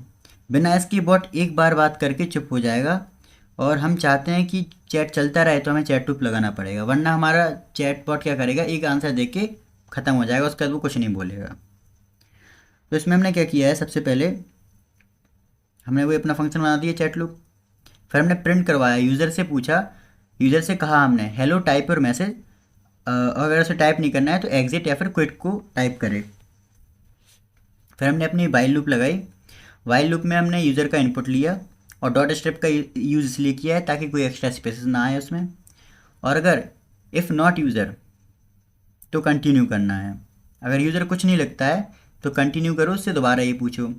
और if user dot lower in exit quit bye, अगर ऐसा कुछ लगता है यूज़र हमारा, तो हमारा चैटबॉट रिप्लाई करेगा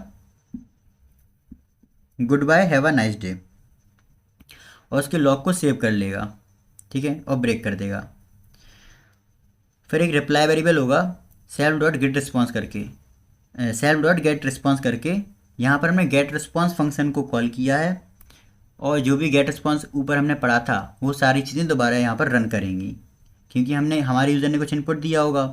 फिर हमारा गेट रिस्पॉन्स चलेगा और हमारा चैटबॉट रिप्लाई करेगा। वो रिप्लाई करेगा, उसका हम अपने लॉग में जाके उन सब चीज़ों को सेव कर देंगे, ठीक है। फिर इसके बाद आता है नेम इक्वल टू मेन। अब यहाँ पर क्या हो रहा है समझिए, ये हमारे एक तरीके से अपनी व्हीकल की हो गई।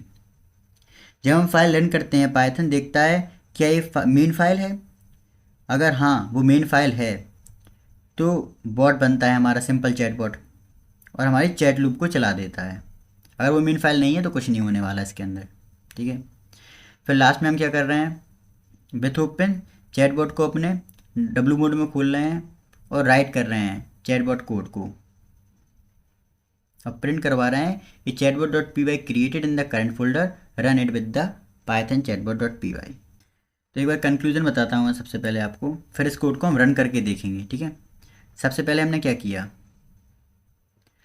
हमने सबसे पहले अपना एक ब्रेन बनाया knowledge dot T X T करके, जिसके अंदर हमने सारे क्वेश्चन आंसर्स को रखा। फिर हमने चैटबॉट डॉट पी वाई करके अपना चैटबॉट बनाया। चैटबॉट के अंदर हमने डेट एंड टाइप को इंपोर्ट किया ताकि हम अपनी हिस्ट्री को सेव कर सकें, किस टाइम पर हम हमारा यूज़र हमारे चैटबॉट से बात कर रहा है।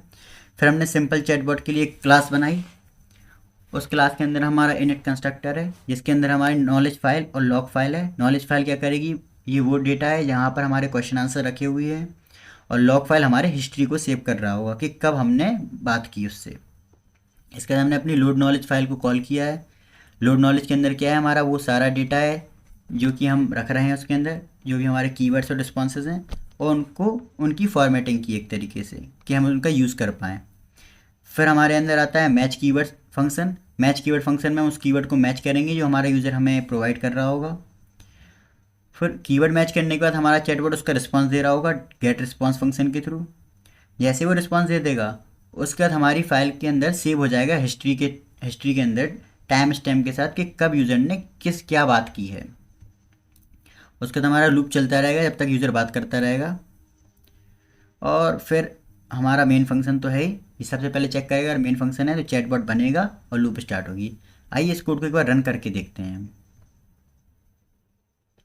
तो देखिए वो हमसे कह रहा है हेलो टाइप योर मैसेज या फिर टाइप एग्जिट टू क्विट। तो सबसे पहले हम इसको बोलते हैं हाय, तो ये हमें क्या रिप्लाई देगा, हाय। तो इसने हमें रिप्लाई दिया है hi how can I help you.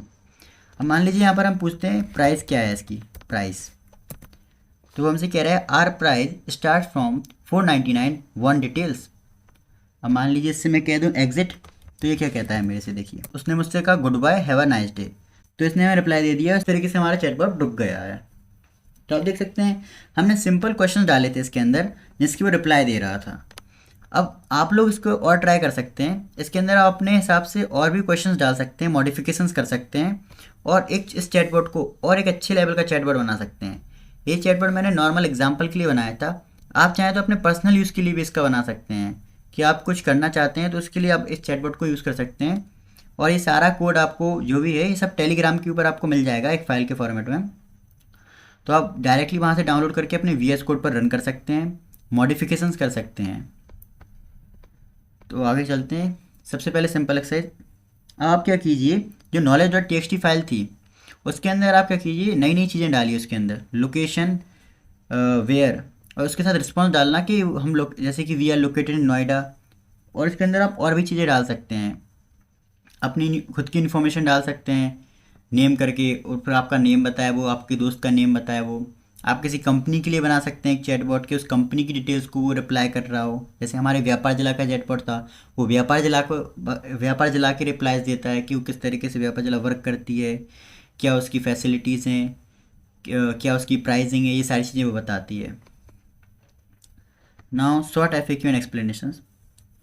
तो सबसे पहले क्वेश्चन है, why use file knowledge dot T X T, हमने knowledge dot T X T का यूज़ क्यों किया। So the bot can read answers from a simple file. Student can edit the file without changing code. तो इसका use इसलिए किया हमने ताकि जो हमारा बॉट है वो ईजिली आंसर्स को रीड कर पाए, और क्योंकि वो सिंपल टेक्स्ट फाइल होगी तो ईजिली आंसर्स को रीड कर पाए और हमारे यूज़र को आंसर कर पाए। और हमने knowledge dot T X T हमारे स्टूडेंट्स के लिए भी ईजी होगी, जैसे कि मैं आपको प्रोवाइड करूँगा, तो आप ईजिली इसको एडिट भी कर सकते हैं कोड में बिना कोई चेंज करते हुए। फिर इसके बाद, how does the bot find answers, bot answers कैसे फाइंड कर रहा था। वैसे अब जितना समझाने के बाद आप लोगों को ये सब पता होगा, तो आप एक बार कमेंट बॉक्स में आंसर करिए, बाकी मैं तो यहाँ पे बता ही रहा हूँ। तो how does the bot find answer, तो बॉट क्या करता है, हमारे कीवर्ड को चेक करता है। The bot check if any keyword from the file is inside the user's message, if yes it returns a reply, if many keyword matches it picks the best match. देखिए समझाता हूँ, इस तरीके से समझिए कि हमारा एक यूज़र है, उसने कोई मैसेज लिखा हाय। अब हमारा चैटबॉट में क्या होगा, वो हाय जो कीवर्ड है वो जाएगा knowledge dot T X T file के अंदर और हर एक लाइन को रीड करेगा। अब हाय कीवर्ड अगर हमें कहीं पे मिलता है तो वो उसको नोट कर लेगा, फिर और आगे की फाइल्स को रीड करेगा, और जितनी बार हाय कीवर्ड मिलेगा वो देखेगा। अब जो बेस्ट रिप्लाई होगा उसका, वो उसको चेक करेगा और फिर रिस्पॉन्स में वो आंसर देगा हमारे यूज़र को। तो इस तरीके से हमारा बॉट आंसर्स को फाइंड करता है और यूज़र को देता है। फिर लास्ट आपको पता ही है कि फिर वो उसको सेव कर देता है हिस्ट्री में हमारी डेट और टाइम स्टैम्प्स के साथ। अगला क्वेश्चन है, what if the bot does not understand, अगर बॉट को हमारा क्वेश्चन समझ नहीं आता है हमारे यूज़र का, तो बॉट क्या करेगा। तो वहाँ पर आपको याद हो हमने ट्राई एक्सेप्ट ब्लॉक्स का यूज़ किया था ताकि हम अपने एरर्स को हैंडल कर पाएँ। तो हमारा बॉट रिप्लाई करेगा, sorry I didn't understand that, please refresh. इस तरीके से वो एक मैसेज डालकर रिप्लाई कर रहा होगा। चलिए एक बार इसको भी मैं एक बार चला कर दिखाता हूँ आपको कि किस तरीके से वो रिप्लाई कर रहा होगा अगर हमारे पास वो फ्रेज़ नहीं है तो हमारा कोड ये था, ये रहा, इसको रन किया मैंने। अब यहाँ पर मैं ऐसे कीवर्ड डालता हूँ जिसके पास नहीं है, जैसे कि मैं अपना नाम डालता हूँ जय, तो ये क्या रिप्लाई देगा हमें, देखिए आउटपुट देखिए, वो रिप्लाई में कह रहा है sorry I didn't understand that, please refresh. मान लीजिए मैं एक बार उसको ऐसा कीवर्ड देता हूँ इसके पास ना हो, जैसे कि डेट करके, तो फिर कह रहा है sorry I didn't understand that, please refresh. इसका मतलब है इसके पास का आंसर नहीं है, लेकिन हमारा जो कोड था, जो हमारा चैटबॉट था, वो अनएक्सपेक्टेडली क्रैश नहीं हुआ है, उसने हमें कुछ रिस्पॉन्स दिया है। ओके, तो इसके बाद क्या आता है, इसके बाद can be make replies different each time, क्या हम अपने चैटबॉट के थ्रू हर बार डिफरेंट रिप्लाईज दे सकते हैं। तो इसका आंसर क्या है, यस हम दे सकते हैं। कैसे दे सकते हैं, जैसे कि मैंने आपको पहले बताया था कि हमने मल्टीपल रिस्पॉन्सेज सेट कर रखे थे और वहाँ पर आप चेक कर रहे थे, वहाँ पर एक लूप चल रही थी, मॉडुलस फंक्शन लगाया था हमने कि अगर हमारा काउंटर 1 है तो ये रिप्लाई देगा, फिर काउंटर 2 हुआ तो दूसरा रिप्लाई देगा, 3 हुआ तो तीसरा देगा, और 4 होगा तो दोबारा 0 से स्टार्ट हो जाएगा वो। तो इस तरीके से वो डिफरेंट रिप्लाईज दे रहा था। तो हाँ, हमारा बॉट रोटेट करते हुए डिफरेंट रिप्लाईज दे सकता है सेम कीवर्ड को। तो आज के लिए चैटबॉट, तो आज का चैटबॉट इतना ही था। बाकी आपको चैटबॉट समझ में आया होगा अच्छे से। आप इसको अपग्रेड करके ज़रूर देखना अपने अकॉर्डिंगली, और इसमें नई नई चीज़ें डाल कर देखना, बहुत मज़ा आएगा आपको ये सब चीज़ें करने में, और आप ऐसी चीज़ों को सीख रहे होंगे, एक बेटर वे में अंडरस्टैंडिंग को बिल्ड कर रहे होंगे। बाकी आज हमने अपना बेसिक पाइथन का पूरा पार्ट कंप्लीट कर लिया है। इसके बाद हम अपकमिंग लेक्चर्स में अपने पाइथन लाइब्रेरीज़ को सीख रहे होंगे, और जब हम अपनी पाइथन लाइब्रेरीज़ को सीख जाएंगे तो इसी चैटबॉट को हम और पावरफुल बना सकते हैं। अभी हमने सिंपल पाइथन के थ्रू इसको बनाया था, सोचिए जब हम लाइब्रेरी सीख जाएंगे तो इसको कितना पावरफुल बना सकते हैं। So that is for today, thanks for watching.